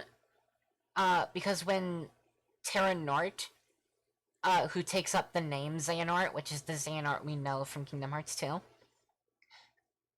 when he separates into Xemnas and Ansem, Terra's consciousness is split technically, I think, again. But he's Yes. most of it begins to inhabit the Guardian, Yes, which is the probably weird why shadow thing. which is probably why it's called the Guardian. Yes. I don't That's know if it was originally the reason why it was called that, but it definitely became that. that's the epiphany that I'm having, even though I'm pretty sure Nomura didn't think that far in Kingdom Hearts 1. Yeah, that's exactly what I was just saying. Like, it wasn't originally called that because of that reason, but I think that's kind of what, like, inspired him to go, wait, I know what we can do. This is him suppressing him, kind of thing. Because he's still fighting back. And it also, um, that would also explain partially. We'll get to the Terra Nort thing, I promise. I'm going on a fucking roll right here. It also explains why the Guardian does not fight independent of Ansem until it becomes the ship. Because it is still technically attached to Ansem during that fight. Right. It's he has to have some connection to control him. Yeah, the entire time we see the Guardian, either Terranort or Ansem is essentially commandeering his body. And it's always bound. Like it's restrained in some form or another.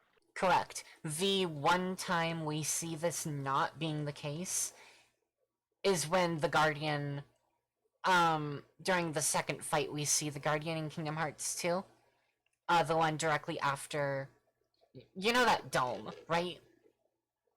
Oh yeah, yeah. Where Donald and Goofy aren't allowed. That is the one time the Guardian. No, sorry. The submit move also, Submit. but um, Ansem himself, I don't think does a whole lot during that move. He floats around outside of your reach.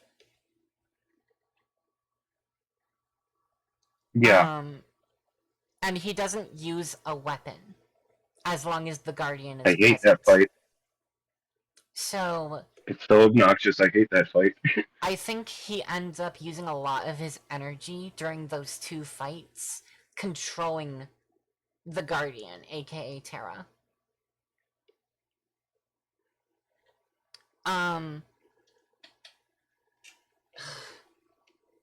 I moved 2 inches and my tracking stops. Um, Well, sometimes 2 inches makes a big difference. it's not the size that counts. No, but the Hey, only it doesn't times count, but it helps. the only times he ever disconnects from um I'm just gonna say his host. The only time he disconnects from his original host is during the submit move, where Ansem does hardly anything. And during Ansem's DM move, where the Guardian Hmm. is beneath the floor and punching at Sora. Yeah, like I said, I hate that fight. It's The obnoxious. the only other time he is disconnected is in Kingdom Hearts 3 during the Terranort fight. Um, Yeah. he disconnects essentially to restrain, I think it was Aqua, and he struggles with Aqua for quite a while during that fight.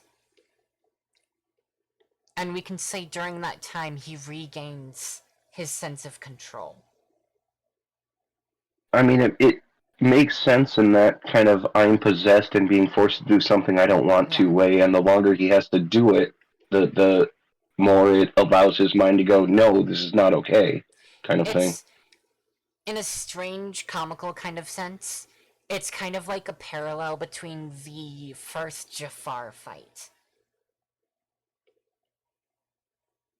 First Jafar fight. Yeah, Oh, yeah, okay. Jafar enlists the help of the genie, Of Genie. who actively restrains himself during the fight. And he's like screaming, I'm sorry, look out, the whole time. And if you think hard enough about it, the genie and the guardian have essentially the same shape. Yeah. If the guardian didn't have his mouth physically sewn shut, you could imagine the guardian doing exactly what the genie did. It's like, look out, I'm about to cast a giant fireball, kind of thing. Yeah, like Block now to reflect it. the genie is under contractual obligation as a genie because Jafar wished for him to help fight. To fight. But he is not contractually obligated with a time limit to kill you. He is just told that is his mission right now. And I love that, like, I never even thought about that, and I'm sure it wasn't the case at the point, but man, if they had planned that as a parallel, that would have been brilliant. It's also the first time Sora sees Maleficent, so it does make sense in its own cosmic kind of way for that to have been intended as a parallel later. But essentially, Yeah, like they went, hey, we can do something cool with this idea. um, but yeah, like, if the Guardian's mouth, like, his mouth is sewn shut, you have to assume there's a reason. Yeah, because doesn't he, like, rip it off, like, right before he becomes himself again? Right before He he just, like, takes his grabs body the back, strap. yes. Yeah, like, grabs the strap and, like, brutally rips it off. He doesn't. So, he does eventually grab the scrap. He claws at his mouth before he does that. Yeah. Like, desperately. Like, he desperately claws at his own mouth. So he Yeah, can like he tell regains people, enough of his own consciousness to properly fight it, kind of thing. like, he is desperate to keep control and tell people, hey, I'm Terra. Help me get my body back, please. Yeah, it's me. Either get me out of this or kill me. But, like, you can imagine those restraints were on his mouth, even though he was under obligation to help Ansem. You can imagine if he For could 10 talk. goddamn years. You can imagine if he was allowed to talk, he would telegraph his moves and actively tell his opponents, hey, you're about to get hit. Or he would tell people what Ansem is about to do because they are connected. Yeah. But anyway, So now do we explain Terranort? um, Gear wants to know how you're doing. What? Or sorry, Souls wants to know how you are doing, Gear. I'm having a blast right now, to be honest.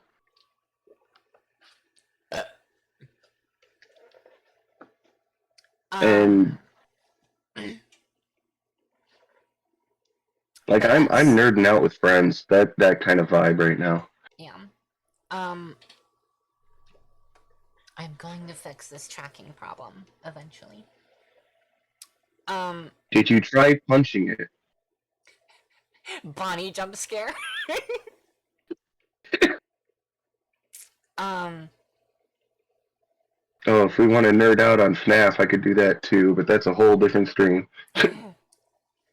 um, I before I became a VTuber, I did have an entire video just talking about anti-form and what it actually is. Oh, I love Antiform. I might remake that video eventually.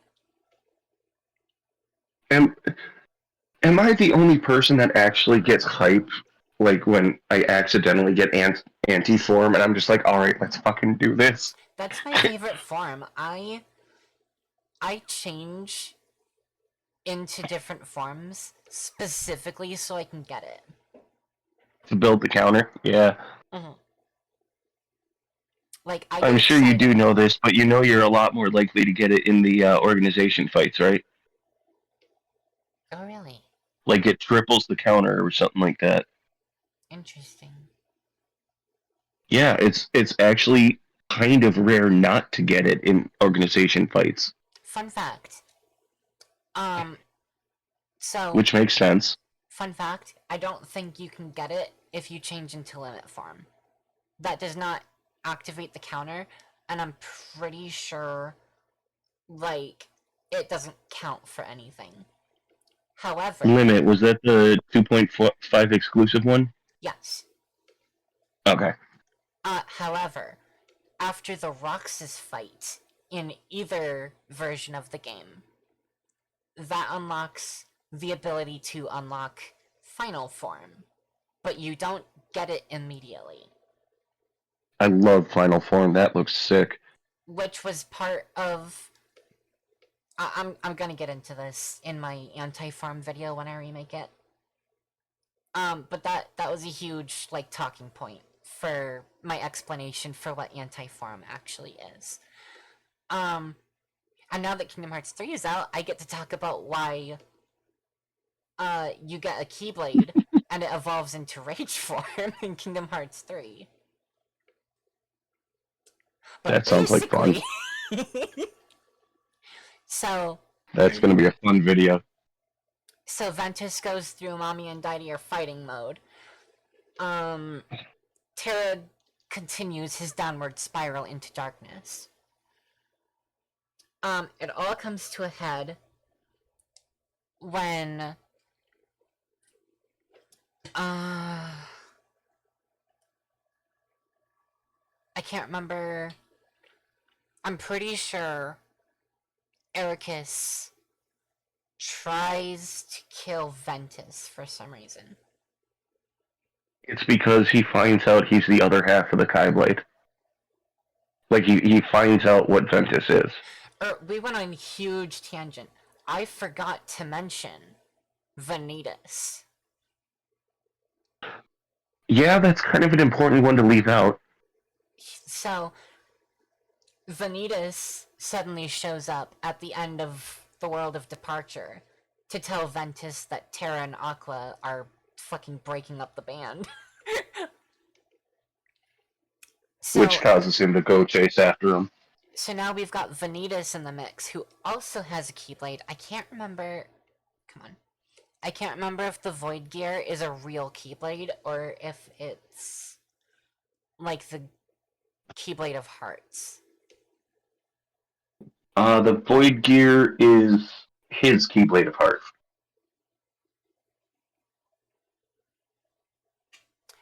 I'm not playing anything, so I'm actually gonna look this up now.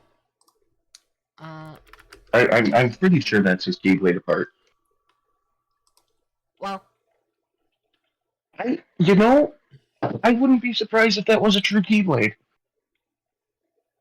okay. The Void Gear does have a keychain. Okay. So, Huh. it is a real Huh. Keyblade that is somehow born of Vanitas' heart. But Vanitas can now wield a Keyblade. A new character. But we do learn that he is the darkness of Ventus, so his ability to wield a Keyblade does make sense, because he's essentially the anti-Roxas. Yeah, we're gonna have to explain Vanitas too, or Ventus, more thoroughly as we get a little further. We will. I know. That's why I said as we get further. Yeah. So, but anyway,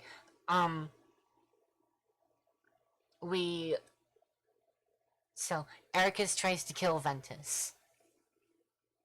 At this point, I'm just explaining the fucking lore of Kingdom Hearts. We're not even on Keyblades anymore. Well, a lot of this lore does matter to the Keyblades themselves. Yeah. So Ericus tries to kill Ventus. Terra shows up just in time. Ends up killing Ericus. Aqua shows Well, up he and beats is like, Ericus. Xehanort deals the killing blow. well, whichever one happens, Aqua shows up. Terra does, in fact, believe he killed Ericus. And Aqua is pretty sure that Terra just assassinated her master. Because I'm pretty sure Ericus's last fucking words before he gave the Master Defender over were, "Oh, Terra just killed me. Oh, use the Force or some shit, cause I'm my camel." Yes, he becomes a forest ghost. Woo! He No, literally does. the thing is, in the fight, like Terra beats him, but that's because he was tired from fighting Ven. Or the effort to try and kill Ven. Ven didn't really fight back; he just defended. Um, Xehanort comes up, makes the shot, gets out before Aqua shows up, and like at that point, he's like realized what he's done, is apologizing to Ericus, um, and like as he's dying, like Aqua's getting there in time to see the death and see that Terra actually like his eyes opened finally kind of moment. She's still pissed as hell and disappointed beyond belief in him, but understands that it's like, well, this is going to be a journey kind of moment. And that's when they all, like, all right, well, we know what we have to do now. Let's get this asshole kind of thing. Mm-hmm. They have a heart to heart. And then there's just a bunch of fucking Keyblades. Which are explained The in Union Keyblade Cross. Graveyard. Which are explained in Union Cross. But it's still kind of fucking ridiculous. It's the site of the final battle of the Keyblade War. We don't really need to go into too much about it. I'm gonna say something short. you're not gonna say anything about it, Gear, because if you say something about it, it's gonna turn into a whole conversation. I mean, I could do an hour, maybe 2 hour video on just the Keyblade War. Yeah, so I'm just going to briefly explain why all of these Keyblades are here, and why it does not retcon the idea of only a few Keyblades exist. Or only a few people exist who can wield one. It actually Basically, kind of fixes the problem in a way. it fixes it by not fixing it, is what it does. That's a good way to word that, actually. But, like I said, you're not gonna say anything on the subject because it's gonna turn into a conversation. I am trying so hard not to. So basically, Union Cross.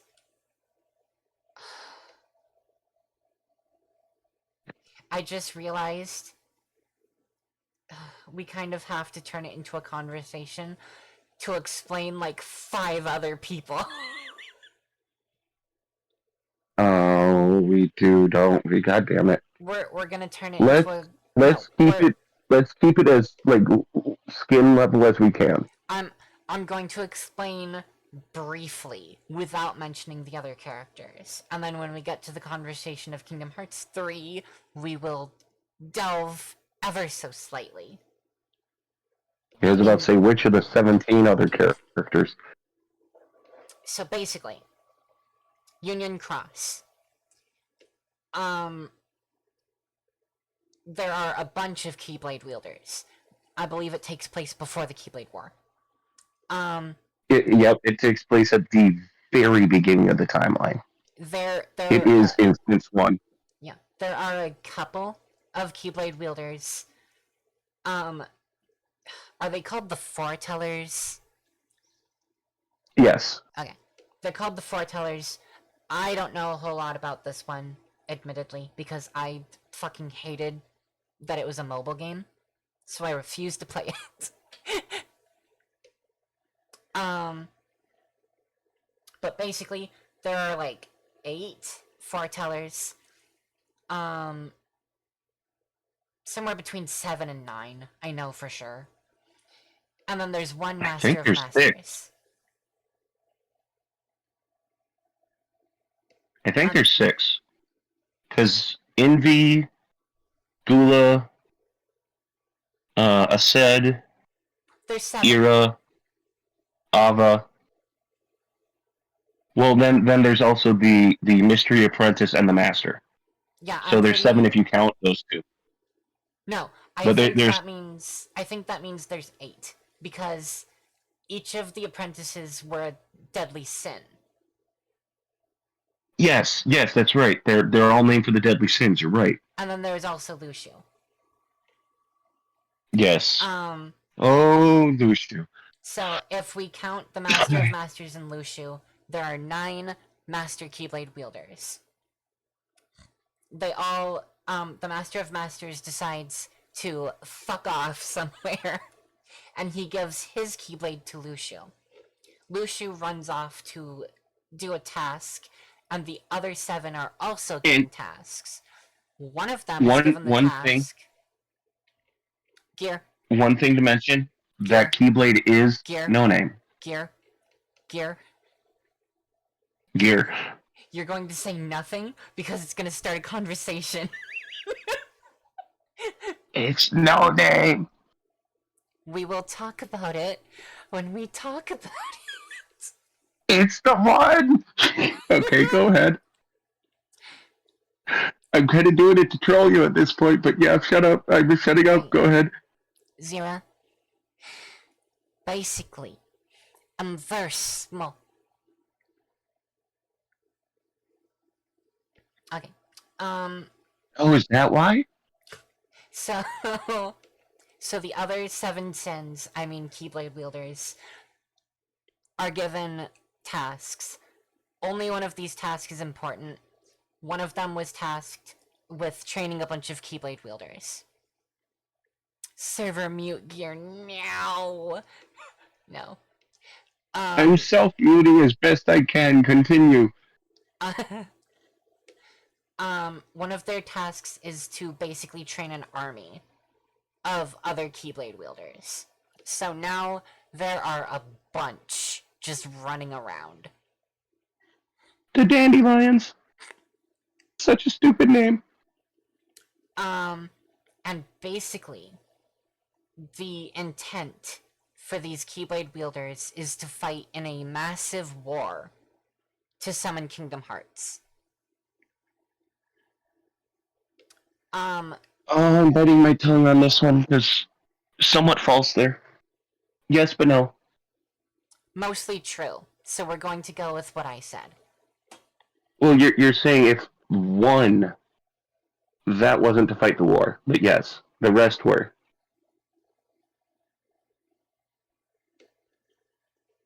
Anyway, Continue. anyway, just about everyone in this war is killed. And the foretellers, it's not made exactly clear whether they're discarded to the wind or if they also technically die or if they just go They into went into hiding. hiding. Yeah. They go into hiding. Okay. So they go into hiding in a sort of fucking way. I don't think it's explained how. Because this takes place 100 years ago. I thought it was 1,000. It is some multiple of 10. Like I said, didn't pay too much attention because I hated this game.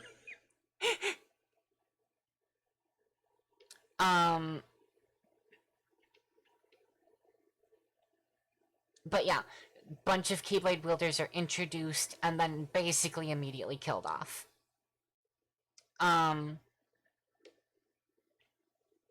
But the foretellers still exist. So now there's 9 Keyblade wielders, who are added to the mix.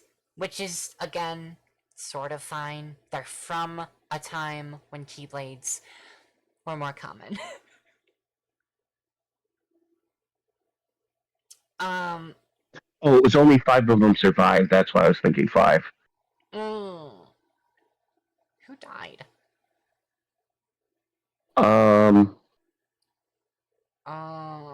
Trying to think who I remember.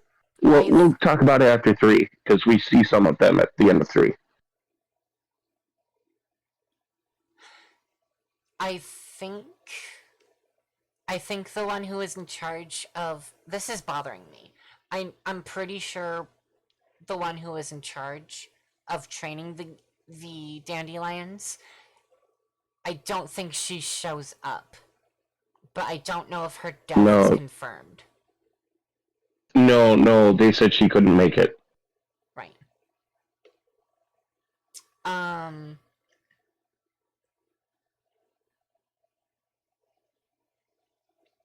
Anyway, that's the story of the Keyblade Graveyard.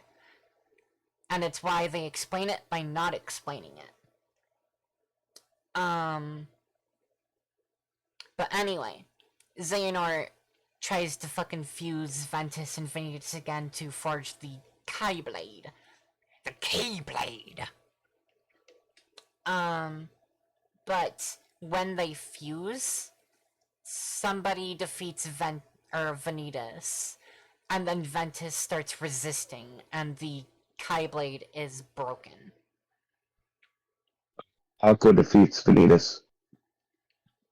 Yeah, somebody did it. It was Ven and Vanitas were fighting. Vanitas won by not winning that fight, kind of, win the fight to lose the fight kind of idea. Yep. Aqua takes over as they're fusing kind of thing. Yep. And then Tara was busy with Xehanort at the time. Yep. So, Vanitas and Ventus fight one more time within their own now mostly fused heart. I think this also ends in a tie because Vanitas is Technically, sealed yes. away. Because Vanitas is sealed away, and then Ventus just fucking dies. Yeah. It's just like, Or dies. No, he's not. He's sort not of. dead. It's an eternal sleep. You know what we call that, He's Gear? a coma, We a call that cop out. being dead. We call that a cop out. This is Ventus's second canonical death. Yeah. Because his heart is expelled from his body. But at the same time, he manages to get Vanitas out of his body as well. So Ventus goes and fuses with Sora. Which means now, Sora is technically bequeathed 2 Keyblades. And which is why Roxas looks exactly like Vanitas. Ventus. Thank you. Sorry. And it's Ventus looks also... like Sora. And it's That's what it also... was. Or Vanitas looks like Sora. It's also the reason for 2 other things. You ready? Yep. It's the reason that Roxas can permanently dual wield. And it's the reason Because he's 2 people. It's the reason Sora can temporarily dual wield. Yeah, let's see. How many people did Sora have in his heart at, like, maximum 3? Sora Because it rotated. It rotated because Kyrie was in at one point. Ventus Yeah, I think at one time he had 3. Yeah, Ventus was always there from the beginning until, well, from the beginning of Kingdom Hearts 1 until Kingdom Hearts 3. I'll explain. I'll explain to you how many people Sora had. So, his own heart, that we're not gonna count. Sounds so weird.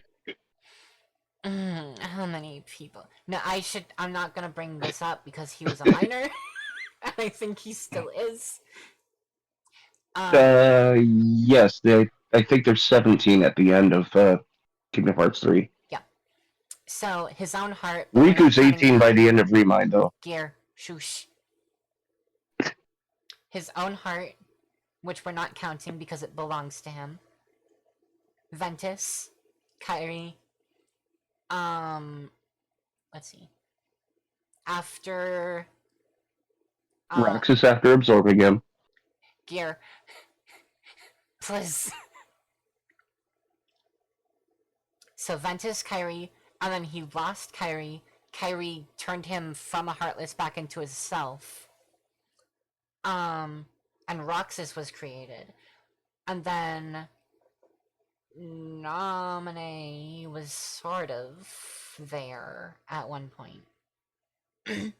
Yeah, we'll leave that at a sort of. And then at the end of Kingdom Hearts 1, he went into Castle Oblivion for Chain of Memories. At the end of Castle Oblivion, Sora was put into a coma. Riku went and fought Roxas. And also met up with Shion. After that's right, they did meet, yeah. After Shion dies, she becomes the first person after Kyrie was expelled to go into Sora's heart. Riku fights Roxas. Roxas is forcibly put into a coma. Fucking love that fight. The part of Roxas that was Sora is put back into Sora. It is unclear if Roxas is in Sora's heart at this point, but the next time they meet, I believe they are technically in the Station of Awakening. So we're putting Roxas in there too now. Yeah. Yeah. Like, he eventually does fully come back into Sora, yep.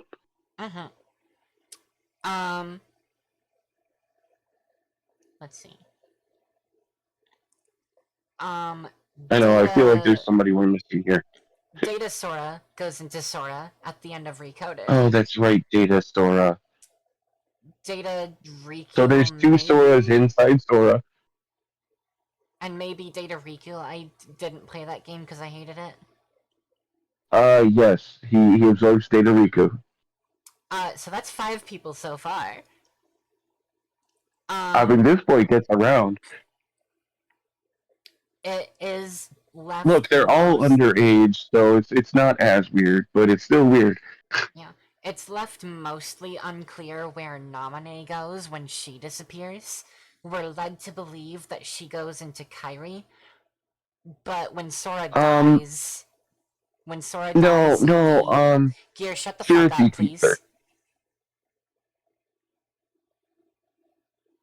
When Sora dies in the Keyblade graveyard, um, he goes back to the Station of Awakening and manages to talk to Namine. So he's either talking to Namine in his own heart, or he's talking to her through Kairi's heart. And now you can speak because I'm no longer in the middle of a thought. Cherokee is guarding her spirit. Okay. That one's in the manga, so that's a very little known fact. Okay. So that's at least 5 people in Sora's heart at one time. See, But he then really is a Disney character. He loves everybody. but then They're all in his heart. he goes ahead and gives all those hearts back because he meets up with Ventus, gives that one back. And then during the Keyblade graveyard, Roxas's heart flees Sora's. Shion is given her heart back. And he still has the 2 datas. Well, I mean, you gotta love yourself. But anyway, And Keyblades. trust me, there's no way Riku's not in his heart.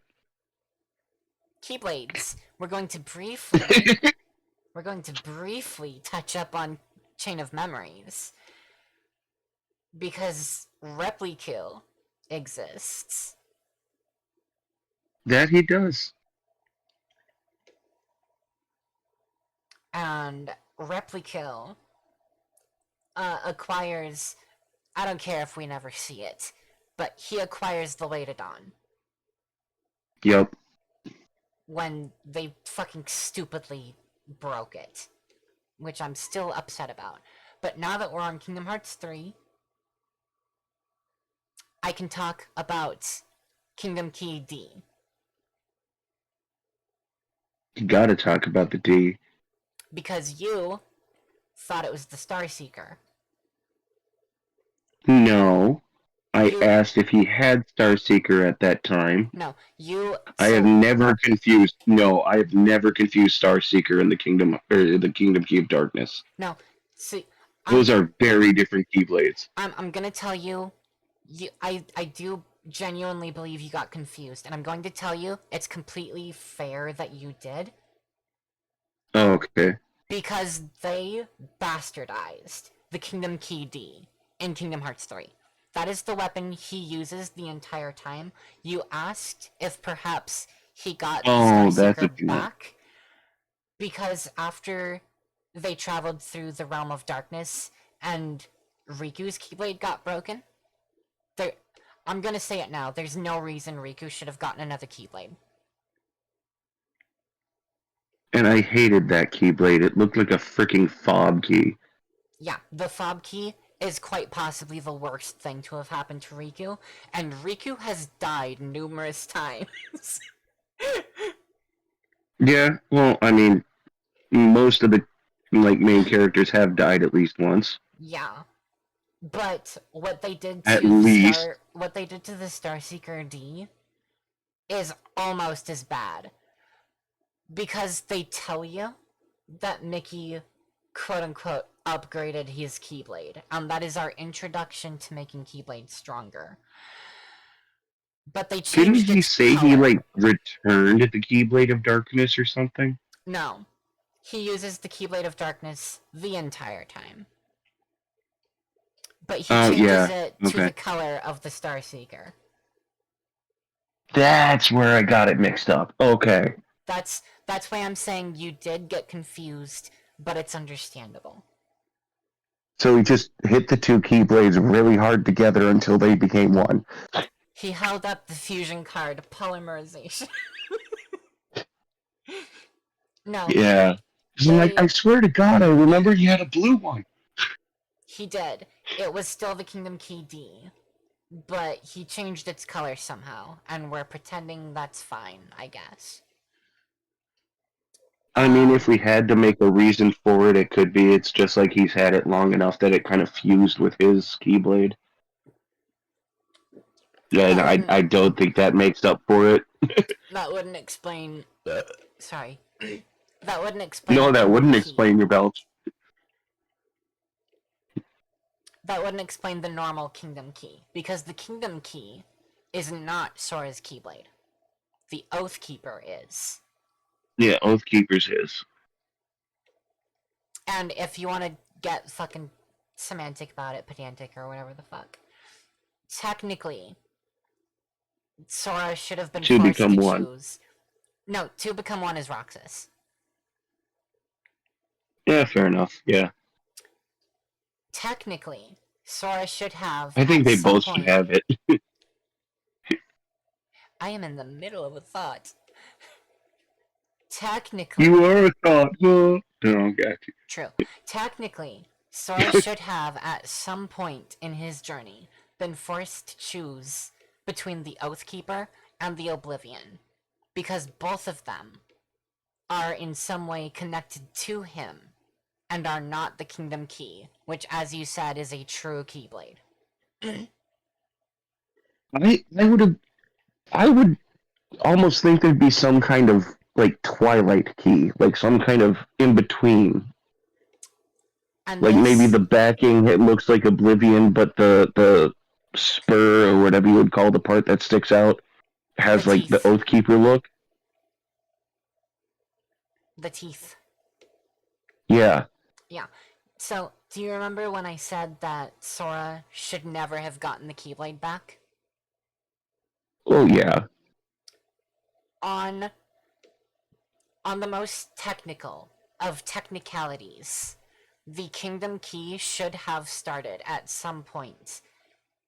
If what happened to the Kingdom Key D is really that it started to meld with Mickey's heart and Should have become started his to look Keyblade, like yeah. technically, the regular Kingdom Key, in Sora's hands at the very least, should have started to resemble the Dream Sword. Yeah. Because the Dream Sword is inherently Sora's weapon. Yeah. Yeah. Because, like I said, the Dream Shield belongs to Goofy. The Dream Rod belongs to Donald. Who does the sword belong to? The character who Yeah. uses a sword at the beginning of Kingdom Hearts 1. So at some point, the Kingdom Key should have the rod part that holds the handle and the teeth should have started looking more like a sword blade. Yeah. I I could see that. Like I don't know, somewhere like between the image of the Dream Sword and Oblivion and Oathkeeper, I think you could find something that would be very suiting to him. Mm-hmm. Like And I can like if go that's yeah. I, I can go and make like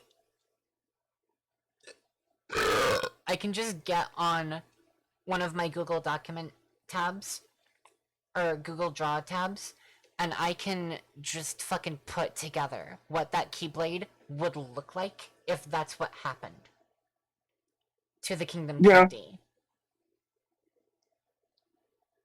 Yeah, no, like I get that and I like I was saying, it's not like I think that was what happened with Yeah, the it's a Kingdom theory. KD. It's a theory. Yeah, it's like right. But And the I could fact see that being a good explanation, but you would need to have that parallel with the Kingdom Key if that's what it was. the fact that it changed means that the Kingdom Key also should have changed in some way. Right, that's what I'm saying, yeah. But the fact that the Like, you Kingdom need to have Key, that parallel. the fact that the Kingdom Key didn't means that the Kingdom Key D shouldn't have. Or maybe it just didn't change because Sora's so bland. I don't know. But the point is, that first excursion Oh, the joke didn't land.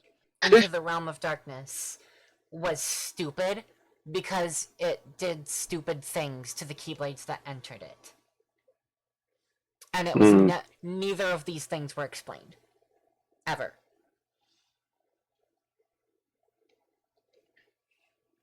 yeah, So, I wish they would have done more with the Realm of Darkness. Like, I'm glad we got that bit we did with, which was the Aqua Tail. Is that point two? yeah. Or, yeah. Like, that was cool. Where it's like a broken version of world she's been to, kind of Mm-hmm. thing. Well, no. It was those worlds.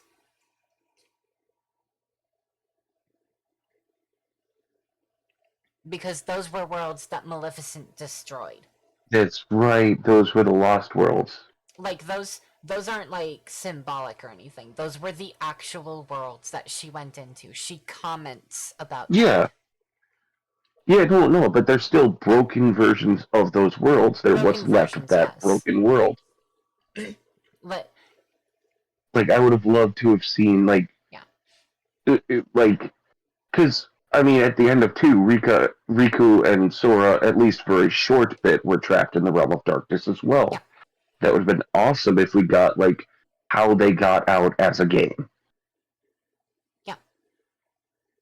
I would have liked it, but they do explain briefly. In Chain of Memories, in fact. Because, Yeah? because Sora... Well... Oh, hang on. Because Sora is the chain that links all hearts. No, like, at the end of... I know, that was the end of Dream Drop, wasn't it? No, I'm trying to explain how to word this, and I'm also trying to just, like, briefly remind myself if this is actually what happened. The Land of Departure, Yep. was shoved into a kind of in-between space by Aqua. Yep, and that's how Castle Oblivion formed. Correct. When Sora and Mickey, and Riku, technically, when they Mm-hmm. when they closed the door to darkness, Sora wasn't in... Well, Mickey and Riku were in the realm of darkness, Mm-hmm. and Sora was technically not in either the realm of He darkness was he or the was realm of light. he was in the worlds He's between. the worlds between, yes. That limbo space where Castle Oblivion is. We are told how Riku ended up in Castle Oblivion. He was essentially pulled in by Ansem the Mm-hmm. Wise. And then Mickey was running around looking for Riku during the events of Chain of Memories, but he sent his essence. He pulled kind of a lingering will type deal. Yeah. He Where sent it his wasn't him, but it was him. Force Ghost near the end of Chain of Memories. Mickey finally gets pulled into Castle Oblivion. And I think he gets pulled in also by Ansem the Wise. And that's how that Yeah. happens. And then they're both given those costumes. Ansem the Wise has known how to channel, or not channel, corridors of To darkness. traverse. Yeah. And Riku can technically do it, but has no way to protect himself in the realm of darkness when he does it. Yep, So yep. That's why he needed the thing. after Chain of Memories, Riku. Always wanted one of those coats.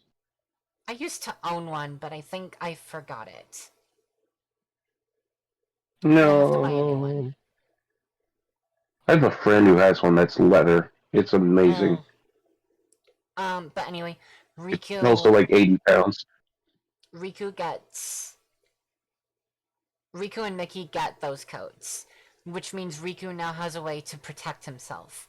So he can start channeling the corridors of darkness by himself, and he can bring Mickey with him. And that's how they Mm-hmm. escape the realm of darkness. Yeah. They can traverse freely now. I still want to know how the freaking message in a bottle from Kyrie ended up in the realm of darkness. um, How the hell did that traverse the universes? I think it's implied that Destiny Islands is a focal point in Birth by Sleep between every world. Which would explain the door in the secret Yeah, place. like, cause It's like on the crease. yeah, Atlantica isn't just Atlantica. That is a part of a world. But the Destiny Islands are, I believe, specifically like explained as it's the one island that the kids play on and the island where everybody lives and nothing else. It is ocean as far as you can think.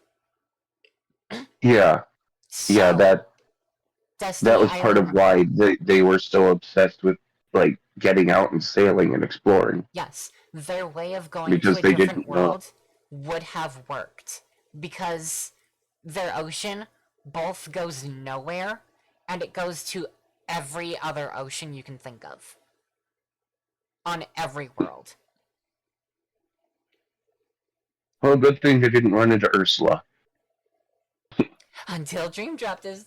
No, but I know. I was kind of waiting for that. It's like, well, they kind of did. the way it works is if you go far enough. I believe that is actually why Ursula manages to get there. But it It shouldn't would be make sense. possible. It shouldn't be possible on the real Destiny Islands. Because if you were on Destiny Islands as the starting point and you went out into the ocean, you would hit another world. Like, say, for example, Atlantica. But when you get to Atlantica, you are now in a world that has other things in it. So if you Right? tried to go back, You've crossed the border. It's a one direction thing. correct, if you tried to go back, you would eventually hit the kingdom, probably. Or Yeah, some other you'd thing that reach exists in that Eric's world. kingdom. Mm-hmm.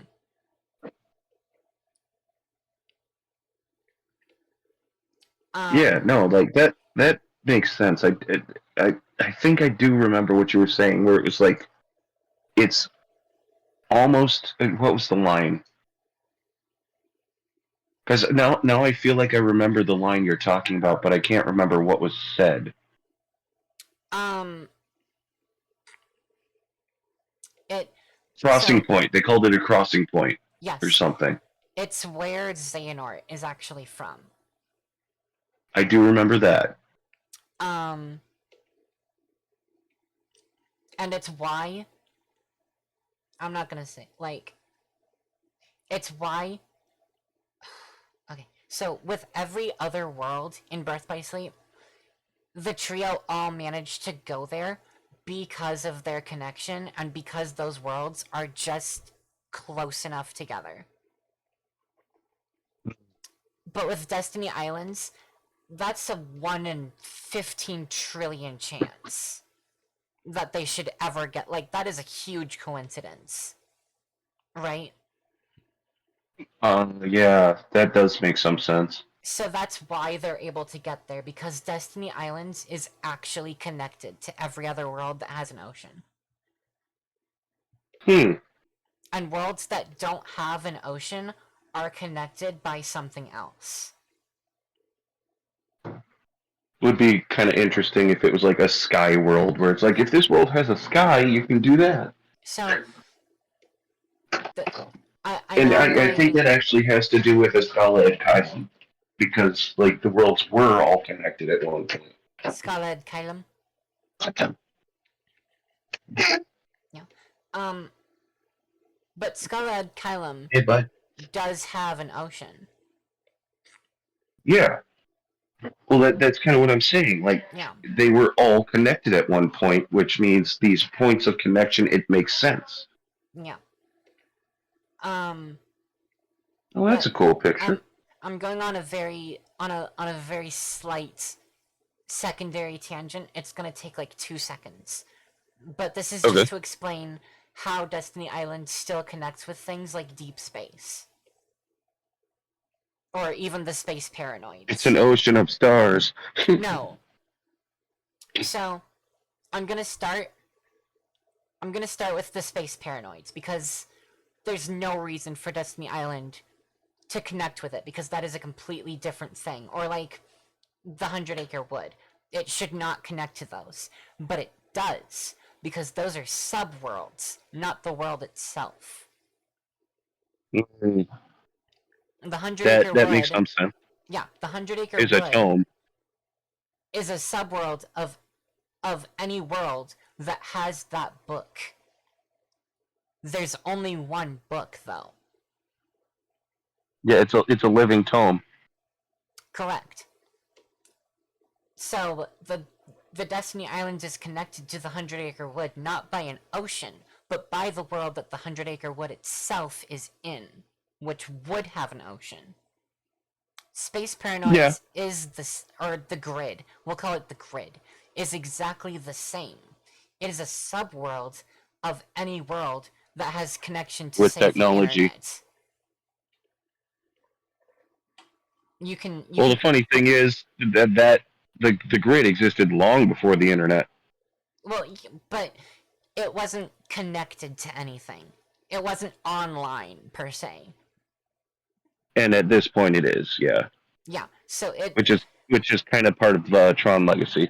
yeah, the grid is now connected to any world that has essentially the ability to cross into it. It's not.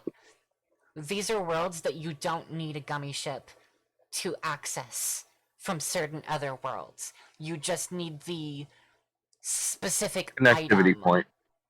Yeah, the specific item or connectivity point, as you say. So, Destiny Islands is then connected to the grid by that connectivity point that the other world or worlds would have. We don't know if there's any other world that can connect. Besides Yeah, it's specifically Twilight answering Town, the but they had ones. technology. Well, we don't see we don't see a connectivity point to the grid in Twilight Town. Okay, nothing specific, at least. Yeah. Yeah, Well, my mouth's is going his haywire computer. again.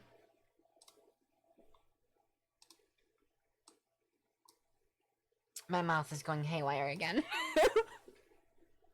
Well, doesn't it do that all the time?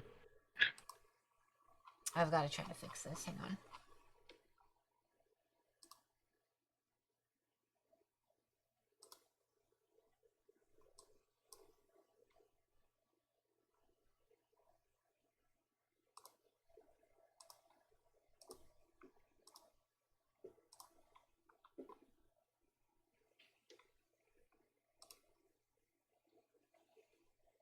There we go. I think I just got too close to my microphone. Oh yeah, Um. you just got too into it.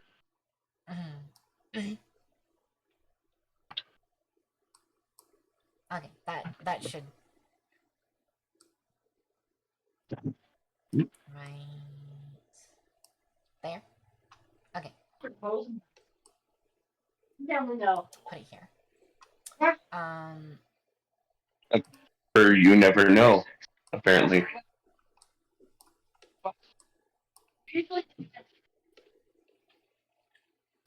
Where was I? Um, you were finishing the point of the crossing worlds. Right. So, in terms of those two worlds, they don't have an ocean that Destiny Islands can connect to. But they are directly connected in some way to a world that can. This brings up the Hmm. point of the deep space, Stitch's homeworld. That doesn't have an ocean either. So, how does it connect? I'll tell you how, because it's also not a world on its own. It is a part of a greater world, a world that we know connects in some way to Earth's Hawaii. I always found that I always found that so weird, like that they had it being like the lanes between were space but weren't space.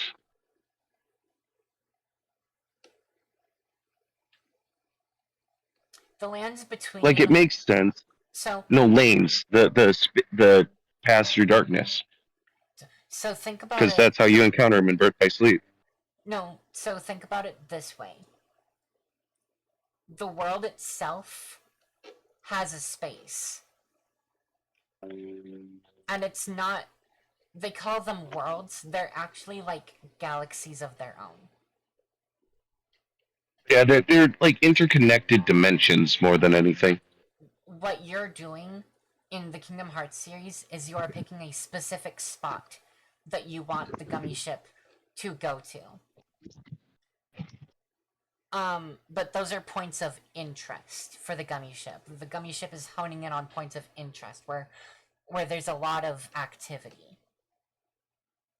Yeah. So if you think about it, think about the Milky Way galaxy as a world. A point of interest would be Earth, but it would want to pick somewhere more zeroed in. So, you get what I'm saying? Well, Like there's yeah, stuff no, outside of the Milky Way galaxy. And that is yeah, no. still I'm just saying that space. it just seemed so random. Nowhere near as random as Monstro showing up, but that's a whole different story. Monster is a funny case because it is implied that the world Pinocchio came from was destroyed, but Monstro was big enough to still count for the purposes of a world. It's like Right? Monstro and Captain Hook's ship are kind of Yeah. like gummy ships on their own. Maybe Monstro ate something that just creates the darkness blocking field around him, so he can navigate the spaces between. I think the idea is that Monstro himself has fallen to darkness and is a being of darkness at that time. I wouldn't doubt that. Because I mean, he he's is an one of the all-consuming villains. beast. If you think about it this way. Monstro is the only world where you don't have a villain to represent it in Kingdom Hearts 1.